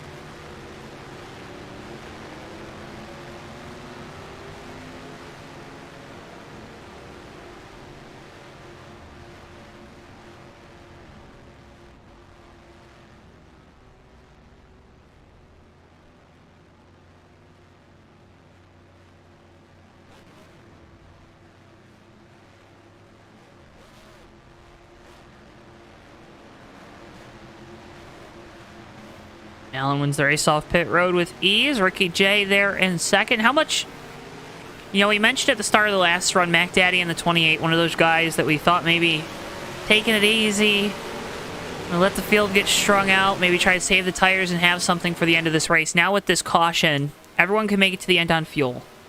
So it's just a matter of making sure you can keep the tires underneath you, Weaver. How does that kind of change? How does that change the challenge for the 28? And what is he going to have to do here in these next 27 laps to try to find a podium finish or at least a top 5? Well, now he's really got to hope that car's still got that good speed under it like it had earlier, because he's going to have to get up on that wheel. Always, we might have some problems here at the front. What's that? Nope. Sorry. It's the paint scheme's got me there. The Voiles Trucking cars got you confused again? Yeah, thought that was Ricky J coming down for a second. You kept calling him the 93 last week, too. It took you a while. Yeah, I didn't even notice. I didn't even notice until the end, then he said something.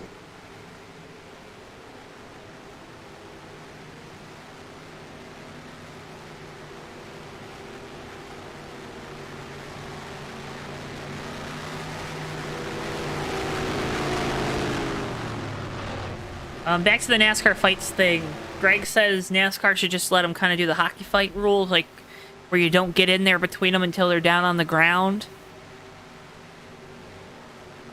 I agree with that, but I also understand NASCAR not wanting to have their drivers fighting on pit lane because they don't like that image necessarily for themselves. Also for sponsors, right? I don't know. Sometimes sponsors can be weird. But the TV coverage and the social engagement in this day and age that you get out of it, I don't know, might outweigh it. I think at the end of the day, that's on the drivers. If their sponsors got problems with them fighting, then don't fight.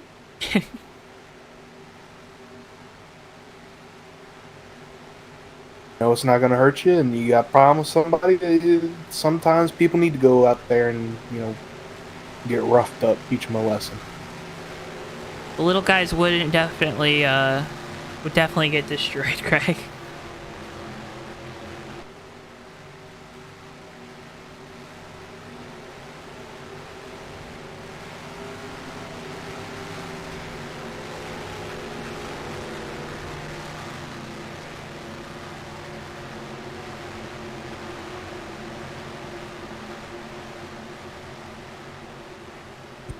A lap or two away from going back green. Tyler Mellon, your leader. Again, folks, got some great racing action coming up for you this weekend. Saturday, 4 p.m. Eastern Time. Gordo 400 from Daytona. Friends at Open Speedway. We honor a fallen admin there, Gordon McCulloch. Then on Monday, May 15th, it's the Mondays of Thunder Cup Series from Talladega at 9 p.m. Eastern Time. And next Thursday night, of course, back here live with the Bomb Squad Racing Cup Series from North Wilkesboro. Those races and much, much more, of course, live right here only on JTN.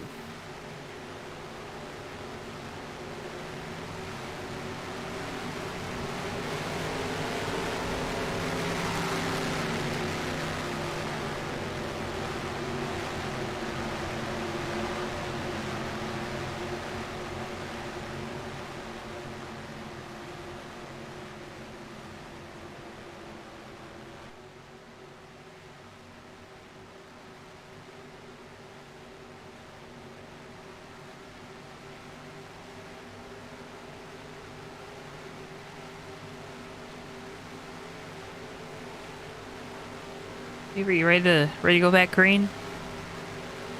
Absolutely.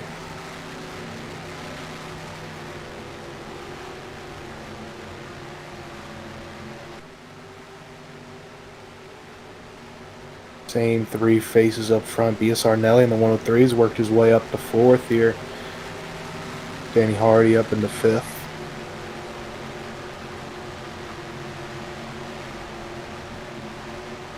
An interesting one as we get ready to go back green. Malin with control. Fastest car in qualifying, still out in front of this field, has led a large portion of this race. Ricky J, Greg Lovell, Nelly, and Danny Hardy, your top 5. And don't look now, but that 8 Budweiser Chevy up into 6th. Great flag. We're back underway here from Darlington.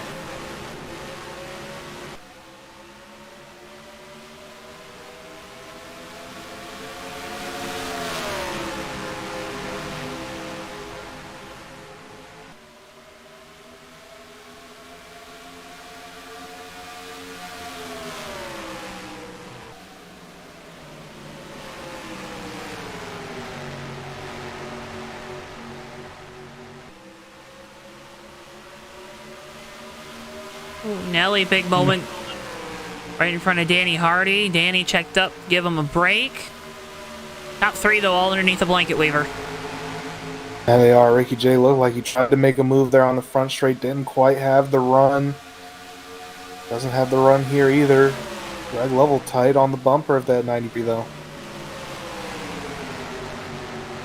To manage your tires as well. There's still over 20 laps left in this race. It's still a long time. To the inside, and Nelly going to make that pass for 4th. And Danny looking to go back-to-back again this week. Back-to-back Cup wins and back-to-back nights with victories. Won the Truck Series race here one night ago in the 03.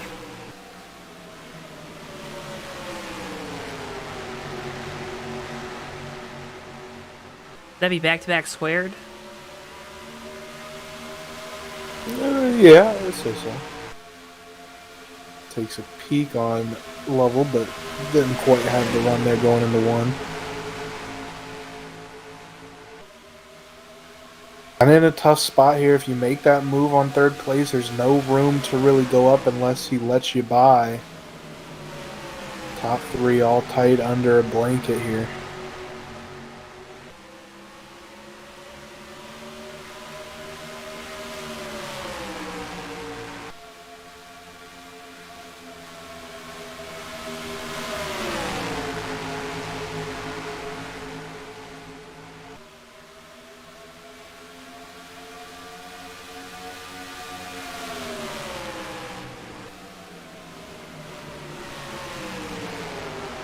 Level's starting to put some pressure on Ricky J as well. I mean, I guess all these guys, they're putting pressure on each other right now. Where there really isn't a... really doesn't feel like a distinguishable gap between any of these drivers right now. No, not at all, Joe. Definitely no room for error either in this top 4 or 5 cars. The top 3 have been running nose to tail since we went green. Haven't really separated from each other, but for maybe a straightaway. Level of frustration, does it start to creep in, or are you okay with that right now? I think there's still enough time that you're not too frustrated.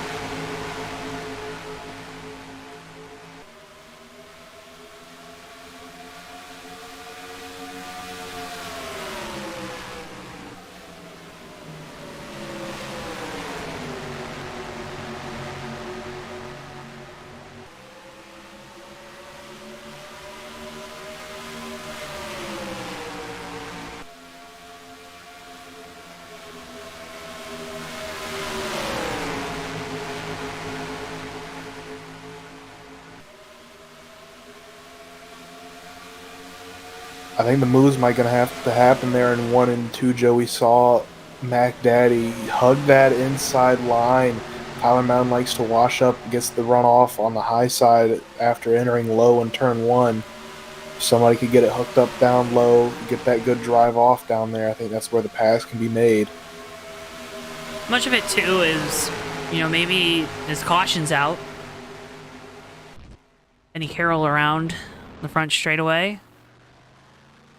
Caution number 9 on the night. What happens to the 41? It might have been by his lonesome. Yeah, it was. Corner exit. Loose off exit of 4 there for the 41.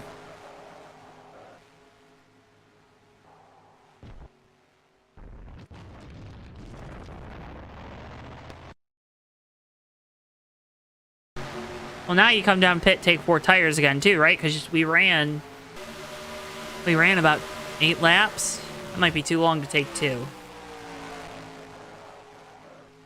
I think we might see some Gamblet. Maybe that 28's far back. He needs that track position. He's tried it earlier in this race. Might see him take 2. Can you get out with the lead, though? I feel like... Does have his pit stall is up there. Maybe, Joe. I don't know. We'll have to see. So I feel like if you take 2, you have to at least be with cars that also took 2. Whether that be the leader and you're the only one that does it, or you're third in line and there's 2 other guys that do it. You know what I mean?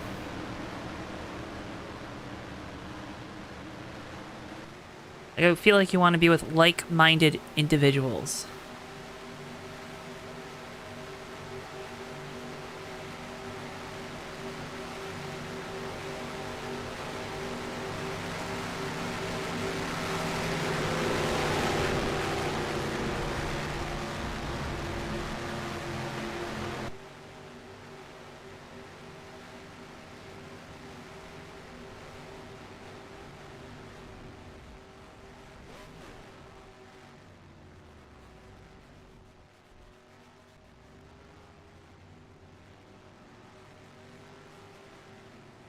Let's see if your theory has any Gonna be credence. 4 tires. Everyone.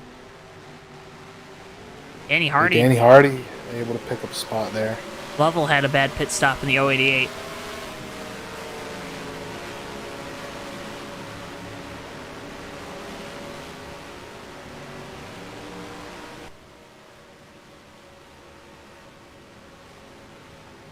Yeah, no saving this restart. Now you're pushing at this point. Closing in on 10 laps to go.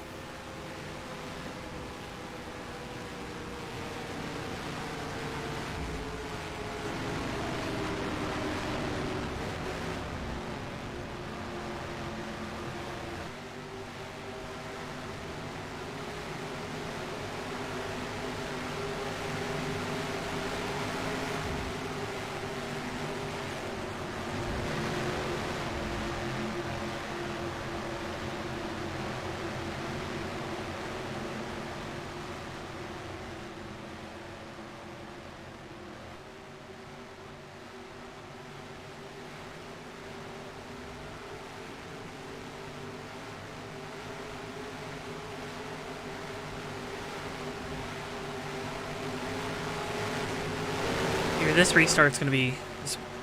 I feel like it might be a little crazy. Maybe a couple guys throwing maybe a piece of tape on the grill. A little risque. Maybe a little bit. I wouldn't go too crazy with it just yet, but yeah, could be.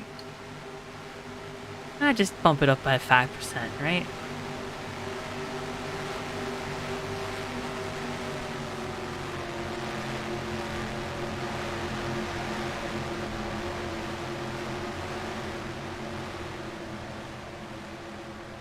Two tires.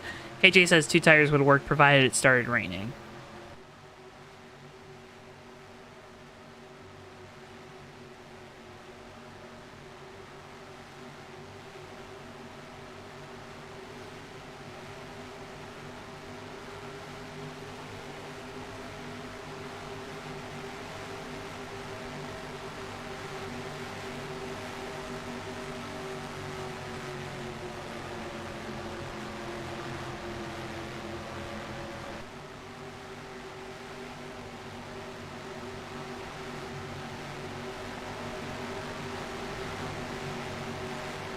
Are you strapped in? Are you buckled in?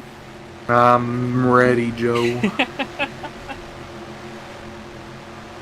So we'll be going back green with 12 to go. Anything's interesting here for this race to the finish?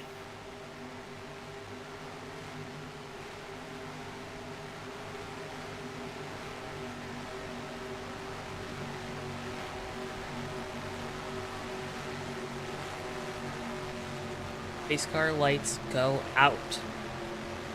Any predictions, Weaver? About anything that could happen? I think that is the prediction there. Anything can happen here. I think we're going to see some chaos here these last 12 laps. Weaver, that was a cheap answer. And that's why I took it.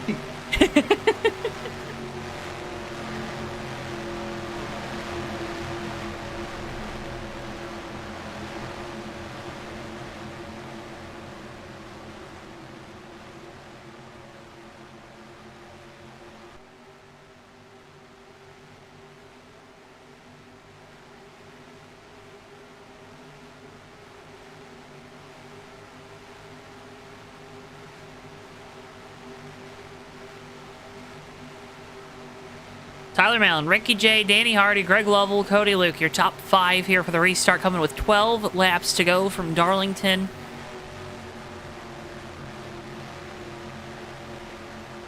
16 miles-ish left in this race. You'd love to think a race like this would come down to a long green flag run, drivers duking it out. It's going to come down to a short run. And that, folks, is something you don't necessarily prepare for at Darlington when you're building a setup. You want the longevity, you want the long run speed, you want good tire wear, you want to keep things underneath you, but now you're pushing the loud pedal as hard as possible, as quick as possible. You're turning the wheel, and you don't care what happens to those drivers around you at this point. Coming back to the restart, 12 to go, green flag, Tyler Mallon leads us back.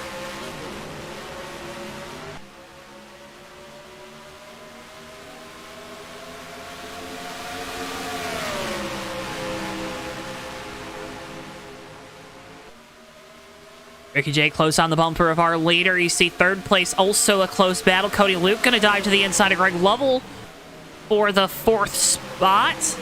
Wasn't able to get enough of a run. Back to the point. Ricky J with a little bit of momentum off of turn number 4. 11 laps to go at the line. Top two pulled a gap there. Ricky J pushing that 18 down the straightaway. He's getting good runs out of these corners. Doesn't seem like he's ready to make that move just yet. Ricky J trying to find a way around Tyler Mallon. Danny Hardy starting to close back in on this battle. That 03 now. The tires got some temperature in them. He is hooked up as well into 3.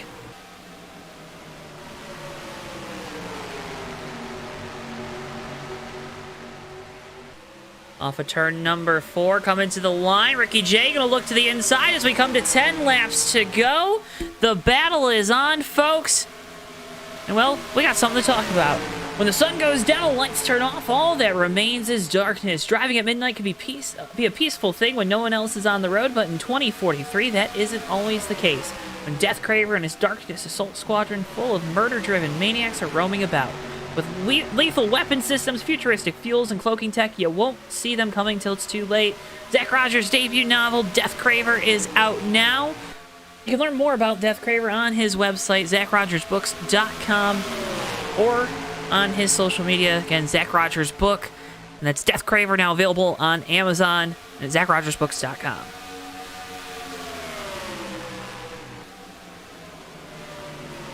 Ricky J almost some contact with the back bumper. Tyler Mallon there, Weaver. Things got close. They did get close. They got real close just a couple laps ago. He had the move down to the inside, had it almost. He had him on the inside, but Tyler Mallon defended it well through 1 and 2. Now Ricky J back on the offense, trying to find a way to make that move, get a nose on the inside of that 18. That 18 car might start to get a little wide. Danny Hardy back there in third, also applying some pressure to Ricky J. So if Ricky feels like he's faster right now than the 18, he's got to make a move. Comes to the line this time. It'll be 7 laps to go. Here comes Danny Hardy making a move to the inside of the 193. A real good run off turn 4 there for Danny. Doesn't quite have the run to stick it in there through 1, though.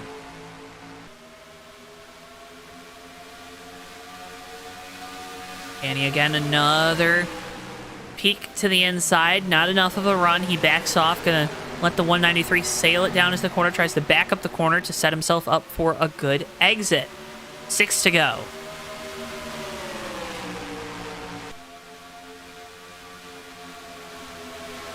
Time becoming an issue for everyone except Tyler Mallon. Mallon wants these laps to go by so quick here. Needs them to go by. Needs this race to be over. Here comes Danny Hardy. Another charge to the inside. Another poke. Looking to the left of the 193 off of turn 4, Weaver. 5 laps to go. And what can Ricky J do here to try to find a way around the 18? I don't know, he's just not getting those runs like he has anymore. Now he's under attack from behind. Really not going to help anything. Danny Hardy trying to make that pass, but just can't quite get enough on Ricky J to get by him. And Danny cut him a break there. He could have, he had the positioning. I think Ricky might not have realized it fully. Came down a little bit. Danny's car got upset. Let off the gas. Both those cars drifted up towards the wall, which is something the 18 wants to see come to the line. 4 laps to go as they've now lost momentum. And really, Weaver, at this point, it feels like they're only going to have a shot at one more charge. Yeah, I think that's what Ricky J is loading up for here. He's going to have to spit together a couple good laps if he wants a chance at that 18. Oh, and that's not going to help. Hard into the wall. Danny Hardy's going to look to the inside now. Danny Hardy back to the inside. The 193 is loose. He's into the wall. He's going to get a Darlington stripe here in 3 and 4 in the closing stages. Going to fall back to 5th. Going to lose more spots off of turn number 4. Ricky J falling back in the late stages of this race. Tyler Mallon now with a little bit of breathing room. You got a little bit of breathing room, but that 03 Danny Hardy, he's hungry. You said it. He wants to sweep the week and go back-to-back in the Cup Series. He's now in 2nd place. He's got a gap to make up if he wants a shot at the win, though. Danny hit that intimidate button, Weaver, I'm telling you, and it scared Ricky J going into 3 and 4. The 03 has moved up into 2nd. This time at the line, it'll be 2 laps to go here from Darlington.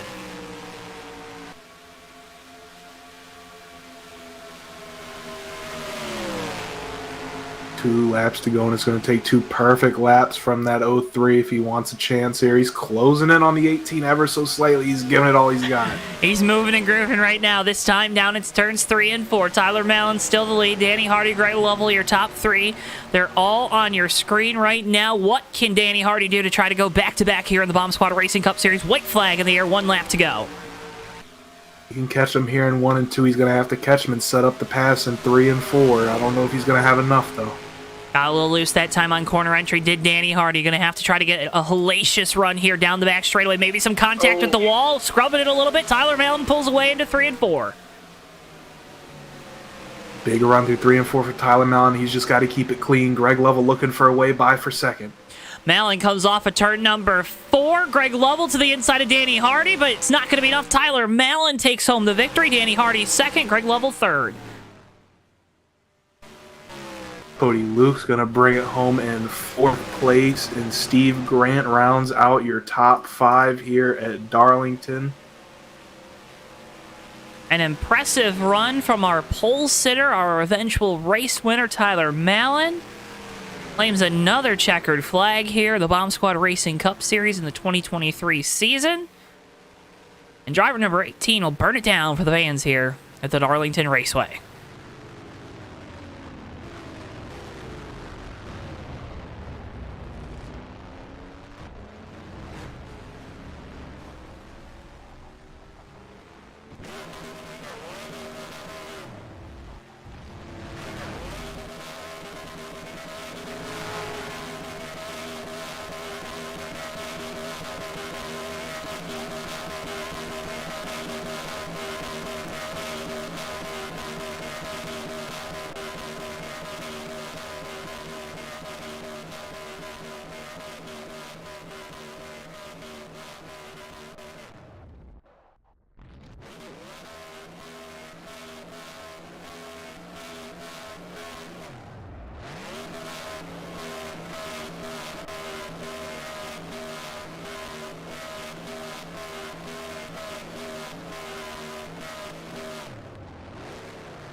So Tyler Mallon going to park it in Darlington Victory Lane here tonight.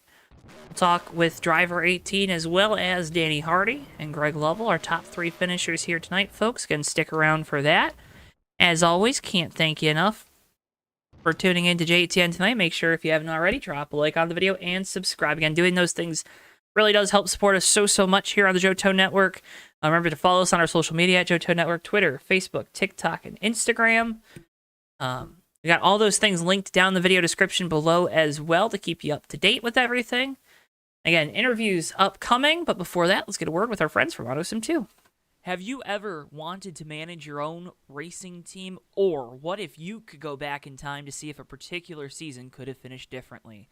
Well, folks, have no fear because AutoSim 2 is here. With fully customizable roster files, you can create your own world or try to recreate the past. Heck, you could even try to predict the future through AutoSim 2's Sim Mode. Don't like the passive approach? Well, then get more hands-on in Owner Mode, where you decide who drives your cars and what companies will sponsor them. Down on your luck? Well, then scout some new talent that will get you to the top. Already super successful? Try moving up the ladder or expanding to truly solidify your racing empire. however you want to play, AutoSim 2 has you covered and is now available for purchase through the Steam store for $9.99. Now go make your mark and build your legacy in AutoSim 2.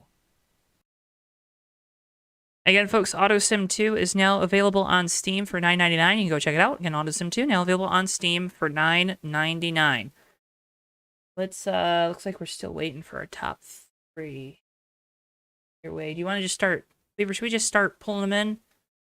Yeah, go ahead. Let's go ahead and start with our race winner driver, the number 18 pole sitter, most laps led, Tyler Mallon. Tyler, you got a copy? Yeah, I'm here. All right, I know we drug you away from the fans and the crew and signing autographs down there in Victory Lane, a retro Victory Lane, a throwback paint scheme, technically. As always. But Tyler, a phenomenal run here tonight. You lead 89 of the 129, a dominant performance. What went into that? Definitely a lot of setting up the car, rather. A lot of work went into that qualifying setup to get as good of a lap time as I did. A lot of practice. I was, you know how big the advantage is of the first pit stall at every track in this that we run here, all the Papyrus tracks. And I figured one of the hardest tracks to pass out would be a really good track to have the first pit stall at. So that definitely helped a lot. Good pit stops all night long. I actually took 2 tires once and almost kind of killed my whole race there. But thankfully, caution saved me. There were a few of those tonight. Bit nerve-wracking with all these short runs because I'm not a big short run person. I'm always better on the long run. But it was just a really good run all around. I'm glad we had a good run to the end, and I'm glad it went clean between me, the 93, the 03, 088, everyone who was up there all night. How you mentioned it there with just setting the car up for long runs. I think a lot of people do that here at Darlington. Does that lead to some of these incidents we saw? We saw a lot of guys getting loose into turns 3 and 4, that causing a couple incidents. Does the way you set the car up for a long run, does that play the pivotal role in maybe some of these cautions we saw tonight, or do you think it might have been something else? I think it was actually the opposite. For a long run here, you're not going to be able to make it to the end of the run if you have a car too loose. And I feel like maybe there was a bit of that tonight. I don't really know what happened. I'd have to go look at it. But with a loose car, you're going to be spinning and sliding by the end of the run. And so if you had too loose of a car, which believe me would have felt so much nicer in the short runs, you just weren't going to be able to make it if we actually got a full fuel run. So I feel like I made the right decision because we got a few longer runs to the end of the race. Made the right decision setting up for the long run because the tire fall off is so big here, and it's so easy to burn off both the right front and the right rear. Left sides are kind of all right throughout the run, but just having that security in order to run hard at the end of the run, rather, is so important at a track like this, I feel like. Well, Tyler, again, a fantastic run here tonight. You lead the most laps, you win the pole, win the race, of course. Congratulations once again on another win here in the Bomb Squad Racing Cup Series. Before we let you go, though, I want to give you the opportunity, getting better and better at this every week. I'll just turn you loose. The floor is yours. Thank you. Thank you to Magoo for having me here, and really everyone for having me here. This is so much fun every week. I'm truly honored to be able to race with a great group as great as this. Thank you to Brian and Kathy Voiles for all they do for the series. Ricky J, we test a lot together. That 193 is always fast, always really hard to finish in front of. So that was definitely a challenge tonight. Thank you to you guys for broadcasting as always. You do a great job. I'm gonna definitely go back and watch it. I shared the link around before the race, so hopefully that got you some exposure. And Interstate Batteries for being on the car involuntarily, but still nonetheless, thank you for being on the car. Well, Tyler, again, congratulations on another victory here. As always, cannot thank you enough for your time, and Yeah, I don't think I need to tell you good luck, but good luck here throughout the rest of the summer stretch and heading into this championship battle that's looking like it's shaping up pretty well for you. Thank you. I'm really looking forward to Charlotte. That's one of my better tracks. So we've got that, or excuse me, Lowe's. We've got that coming up in I think 2 weeks. Yes. So I'm really excited about that one. So hopefully I'll see you again there. No guarantees though. Well, Tyler, again, congratulations. Tyler Mallon, driver the number 18, wins the first of our 3-race stretch here at the Carolina tonight from the Darlington Raceway. Let's go ahead and next bring in our second place finisher, driver of the 03, Danny Hardy. Danny, you got a copy? Hey guys, how y'all doing tonight? I'm doing pretty well. I wanted to ask you though, like, it was an up and down night for you in this 03. Lap 1, you're spinning down the back straightaway, no caution comes out. What goes through your mind in that moment? Well, it's happened so many times. I all I could do was gather my thoughts, get it in first gear, get it pointed in the right direction, and just wait for the caution. I knew it would come because it was so early in the race. They check. I come out of turn 2 faster than I thought I was traveling, and I looked. They were all checking up, and I tried to avert the car ahead of me, and that was the end of that. Of course, around I went. How tough was it tonight? Because obviously you won the truck race last night here. We know how good you are, right? At this point, we know how good you are, Danny. How tough was it tonight, though, with it being Darlington? It's really a single groove racetrack. It's one of the toughest tracks to make passes on. How hard was it to kind of balance the speed you had behind the wheel and then also racing the guys around you?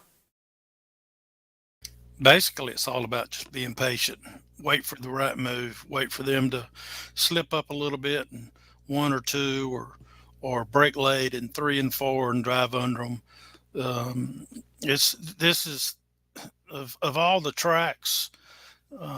This probably requires the most patience, because if you run your car too hard and you're watching your tire wear monitor, every time you go on a turn, you can just see that little green bar decreasing every lap. So it's mostly about patience, and I learned 2 good lessons of that tonight, because I started from the back twice, and you had to be methodical and pass when you could, take what opportunities was given you to get back up to give myself another chance. Well, and you get yourself another chance. You're up there in the top 5 in the late stages of this race. You're running third behind Ricky J. And I have to ask, because everyone at home was wondering, do you have a big red intimidate button like Big E did in his car that just moved that 193 out of the way there in the late stages to get you the second place run? Did you hit the intimidate button?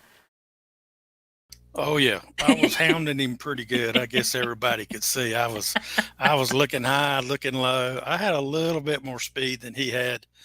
I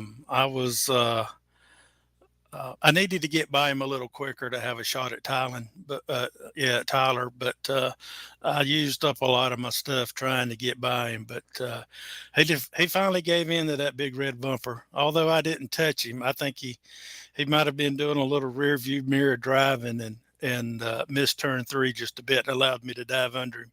But man, it was an awesome race. That last 14, 15 laps when we were all 3 going after it, that's what you live for. That's what you really enjoy about the race, especially when you know the people you're racing around, and you know that they're going to be respectful of you, and you have to be respectful of them. It's just, that's what you live for in this game.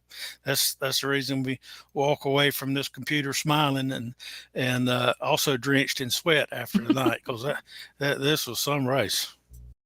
Well, Danny, it was a great race to watch there, especially at the end with that battle. Again, congratulations on the second place run. A couple good weeks here for you and this 03 team in a row. Before we let you go, though, I want to give you the opportunity. A lot of great partners, fans, a lot of great folks here at Bomb Squad. Floor is yours, buddy. You know what to do. I'd like to give a shout out to Magoo. He had to step out a little bit earlier tonight. He had some personal things he had to deal with. Also, Brian and Miss Kathy. They are sponsoring the live stream that everyone gets to watch. And, we really appreciate the fans that come out and watch and hope that they are enjoying it. And if you're not racing, it's very easy to get into. All you need is a wheel and some pedals, and the game's freeware now, so you can download it. So anybody out there is wondering how to get in the game, just look us up on Facebook and follow the TeamSpeak. Come on in and join us. Also, I'd like to say hello to Uncle Phil, and special thanks to my wife, and also my teammates on PPR2, Precision Performance Motorsports 2. That would be Matt, Mac Daddy, KJ, and Brian and Ricky. They pop in from time to time and say hello on our messenger. But thank you, guys. Thank you for the job that you do and the professionalism you have in it. Danny, again, as always, it's a pleasure to get to talk with you. Congratulations on the second place run here, and we hope to see you out there. Are you gonna be with us again next week, or is that the plan for North Wilkesboro? I want to be, but Uncle Phil has invited me to go up to Gatlinburg. Okay. So I may not be here next week. Okay. Well, fair enough. Sounds like it's going to be a good time. Good time to be Danny Hardy. Either way, again, buddy, congratulations on the second place run. And as always, pleasure talking with you. I can't thank you enough for your time. Thank you, guys. Y'all have a good night. Danny Hardy, driver of the 03, second place finisher here tonight from Darlington. Let's go ahead and finally bring in our third place finisher, rounding out our podium, driver of the 088, Greg Lovell. Greg, you got a copy? Yeah, Team 4. What's up, Joe? Hey, what's up with you? Because this third place run, you're up inside the top 5 all night. Things you're just kind of steady there, fourth, fifth, just riding. Third place finish. How do you manage to have a consistent night at a track as tough as Darlington? Patience. Lots and lots and lots of patience. It's so hard to pass. You have to pass in turn 1. You can in 3, man, but you take a big chance wrecking the person. It's just that track is so hard to pass on. What goes into outside of patience? Is it do you build a setup that's handled for the long runs? Did you think maybe tonight was maybe going to be one of these short run races like we saw with all the cautions? How do you what was the balance that you tried to strike with the setup underneath you? Not make it too loose, because if you try to come off of I think it's turn 4 high, your car will just get out from under you. So you try not to knock the balance off too much and, try to make it too loose. So you just try to balance it out to where it's snug. At least that's what I do. And then how, a couple times I believe it was the incident between the 022 and the 22. They're wrecking right in front of you guys. You're woeing up for things. How fearful you're at that moment when there's a car sliding there on the apron at Darlington, and you're just hoping he doesn't slide up. How fearful are you? Do you have second thoughts about maybe gassing it up or slamming on the brakes? What kind of went through your mind in that scenario? It really all depends on the wreck. Last night's race, I had to gas it so the guy didn't slide up, because he was sliding backwards right up the track, right in the corner too. And I just gassed it and stayed high, and he just missed me. So it just depends, really. Well, Greg, again, a fantastic run for you in this 088 team tonight. Third place finish. Before we let you go, want to give you the opportunity. Got a lot of great partners on this car. Got a lot of great folks cheering you on. A lot of great folks here at Bomb Squad. The floor is yours, buddy. You know what to do. Yep, I have to give a shout out to Magoo, Brian Voiles, his wife Kathy Voiles. They do a lot here, do a great job. You do too, Joe. Note Weaver, y'all do good, brother. Greg, again, as always, cannot thank you enough for your time. Congratulations on the podium finish, and best of luck here as we continue through this Carolina swing. Thanks, Joe. I'll be here, buddy. Heck yeah, I'm hoping I can get in the front one of these nights and get a win. Hey, I'm waiting for it. Like, I gave you permission to just knock them out of the way if you want. I'm giving you permission as the broadcaster. I'm just saying. It's up to you. I don't know if Brian and Magoo and all the other guys, but I'm giving you permission. So, just saying. Makes for good TV. Greg, again, congratulations on the 3rd place run here tonight. Can't thank you enough for your time. Thanks, buddy. Here's our Greg Lovell, driver of the 088, your 3rd place finisher here tonight. Weaver, that's going to wrap us up from Darlington. You got anything else for us here?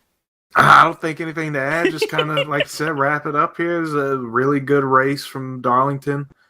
When we were able to go green, every now and then you're going to get one of those races, especially at Darlington, where you get a few yellow flags to race. It's the track too tough to tame for a reason, folks. These guys at Bomb Squad, though, they put on a great show tonight, despite a lot of cautions. We saw some great racing action, and that's what you get here each and every week. That's why you want to tune in Thursday nights, Bomb Squad Racing Cup Series presented by Voiles Trucking. With that being said, can't thank Brian and Kathy Voiles enough at Voiles Trucking for their constant support of not only the Bomb Squad Racing League, but us here on JTN. Can't thank you folks enough at home for tuning in tonight. Make sure you click the like button, subscribe, follow, comment, do all those things. Tell us what you like. Tell us what you don't like, honestly. Tell us what we can do better, what we can do worse. Actually, don't tell us what we should do worse. But nonetheless, you can follow us on our social media at JoeTowNetwork, Twitter, Facebook, TikTok, and Instagram. Also, check out JTN2 for a bunch of non-live content, kind of our other spillover channel for some of the stuff that's more unique, let's say, away from the sim racing live broadcasting sphere that we have right here on JTN.